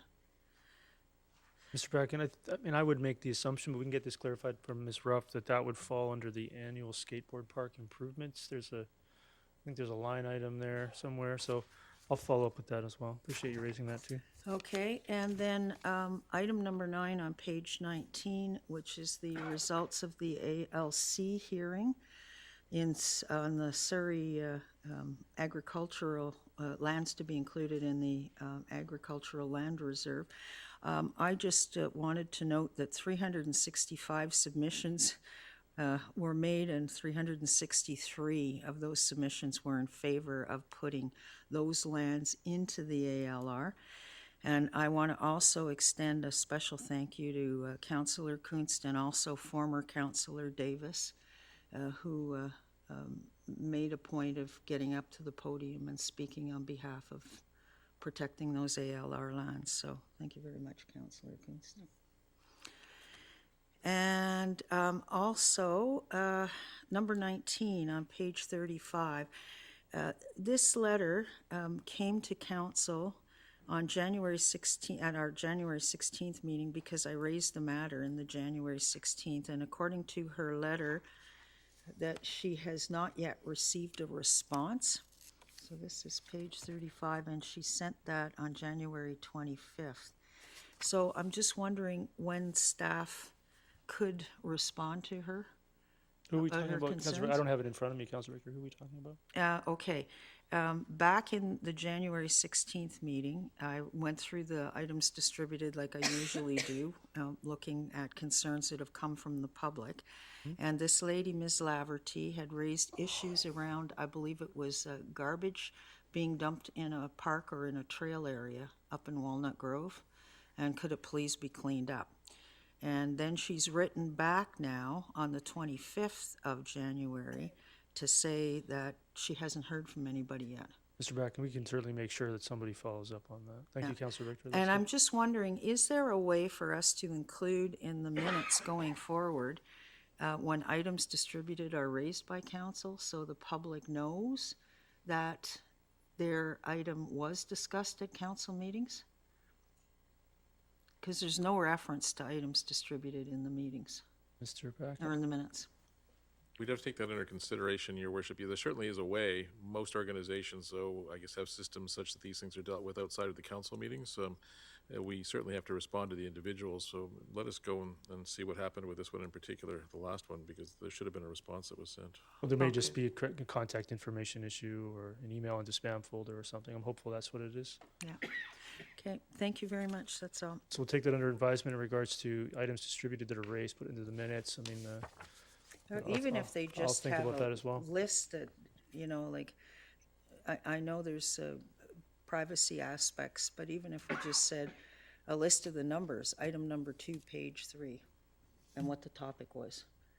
All right, Like, clerk. even something simple like that, so that they would know that their topic was discussed at council. Potentially. Okay, thank you. Councillor Kunst. Yeah, this is in reference to the vaping that, I guess, I have a potential notice of motion. I don't know if you want to take it now or if you would rather me. If you have it, you can read it now. Okay. You can file it by the deadline, or you can certainly give us notice now. Okay, I'll just read it, and then that way Great. you have Awesome. an idea. Thank you. The only reason I say that is because very quickly these places can all of a sudden become, access to now vape, that staff be directed to prepare a report reviewing bylaw and licensing options, including potential amendments thereto regarding the location of vape stores. So it's just, I know that people maybe are uncomfortable with having a cannabis store in distance to kids walking, but likely also vape stores. So just for council's consideration. So Ms. Bauer, you have that motion, or Councillor Coons can provide it to you? Great, we'll look forward to that in the next meeting. Okay, thank you. Councillor Ferguson? Oh, yes, I just have one item. It came up today. It's item number 4 today's January 3rd distribution. It's a W.C. Blair expansion completion. We'll have a soft opening on Friday, February 3rd. And it says soft. I hope they're not referring to myself because I haven't been going there because the recreation center hasn't been open, although I go to the pool. So that's really good. They can have a steam room there, and it's going to be great. So we talked about it today. It's acted upon. Thank you, Mr. Mayor. Great, thank you. Councillor Bailey? Just in reference to planting in the cemeteries, I went through that request process with my brother's grave in Surrey, and one of the main concerns, and I understand it as I had a landscaping firm, is you better be, I just really caution you to be very specific on what kind of plants, because people sometimes plant invasive species and other kinds of plants that would be very hard to control. I might add like morning glory, a Scotch broom, any of those kind of things. So if you know, I agree with that. I tried to do it, but be very careful on what you allow to be planted. Thank you. Councillor Van Popta, go ahead. Yeah, sorry, I don't know if this is a point of order or what. I just wanted to speak to Councillor Kuntz' notice of motion that she's, do I do that now? Oh, or? you would probably have to wait until it's moved and seconded. Okay. Okay. At the next council meeting, presumably we'll have a seconder? Yeah. Any other business? Seeing none, I'll get a motion to resolve into special close, moved by Councillor Martins, seconded by Councillor Bailey. And then please request to speak if you have items to add. Yeah. Councillor Martins. Yeah, just one personnel item to add. Okay, personnel. I have a personnel item as well. I have 2 personnel items to add. And then Councillor Bailey, I'll turn your mic on. Go ahead, Councillor Bailey. No, in special close. You have a, you have a personnel item to add to the agenda? Okay. Anyone else? Seeing no one else, call the question on resolving into special closed. Where we are there. Q1. I don't think that's going to be controversial, so that carries unanimously. I get a motion to terminate. Moved by Councillor Martins, seconded by Councillor Van Popta. All in favor? Anyone opposed? Motion hereby terminate. Meeting hereby terminated. Thank you.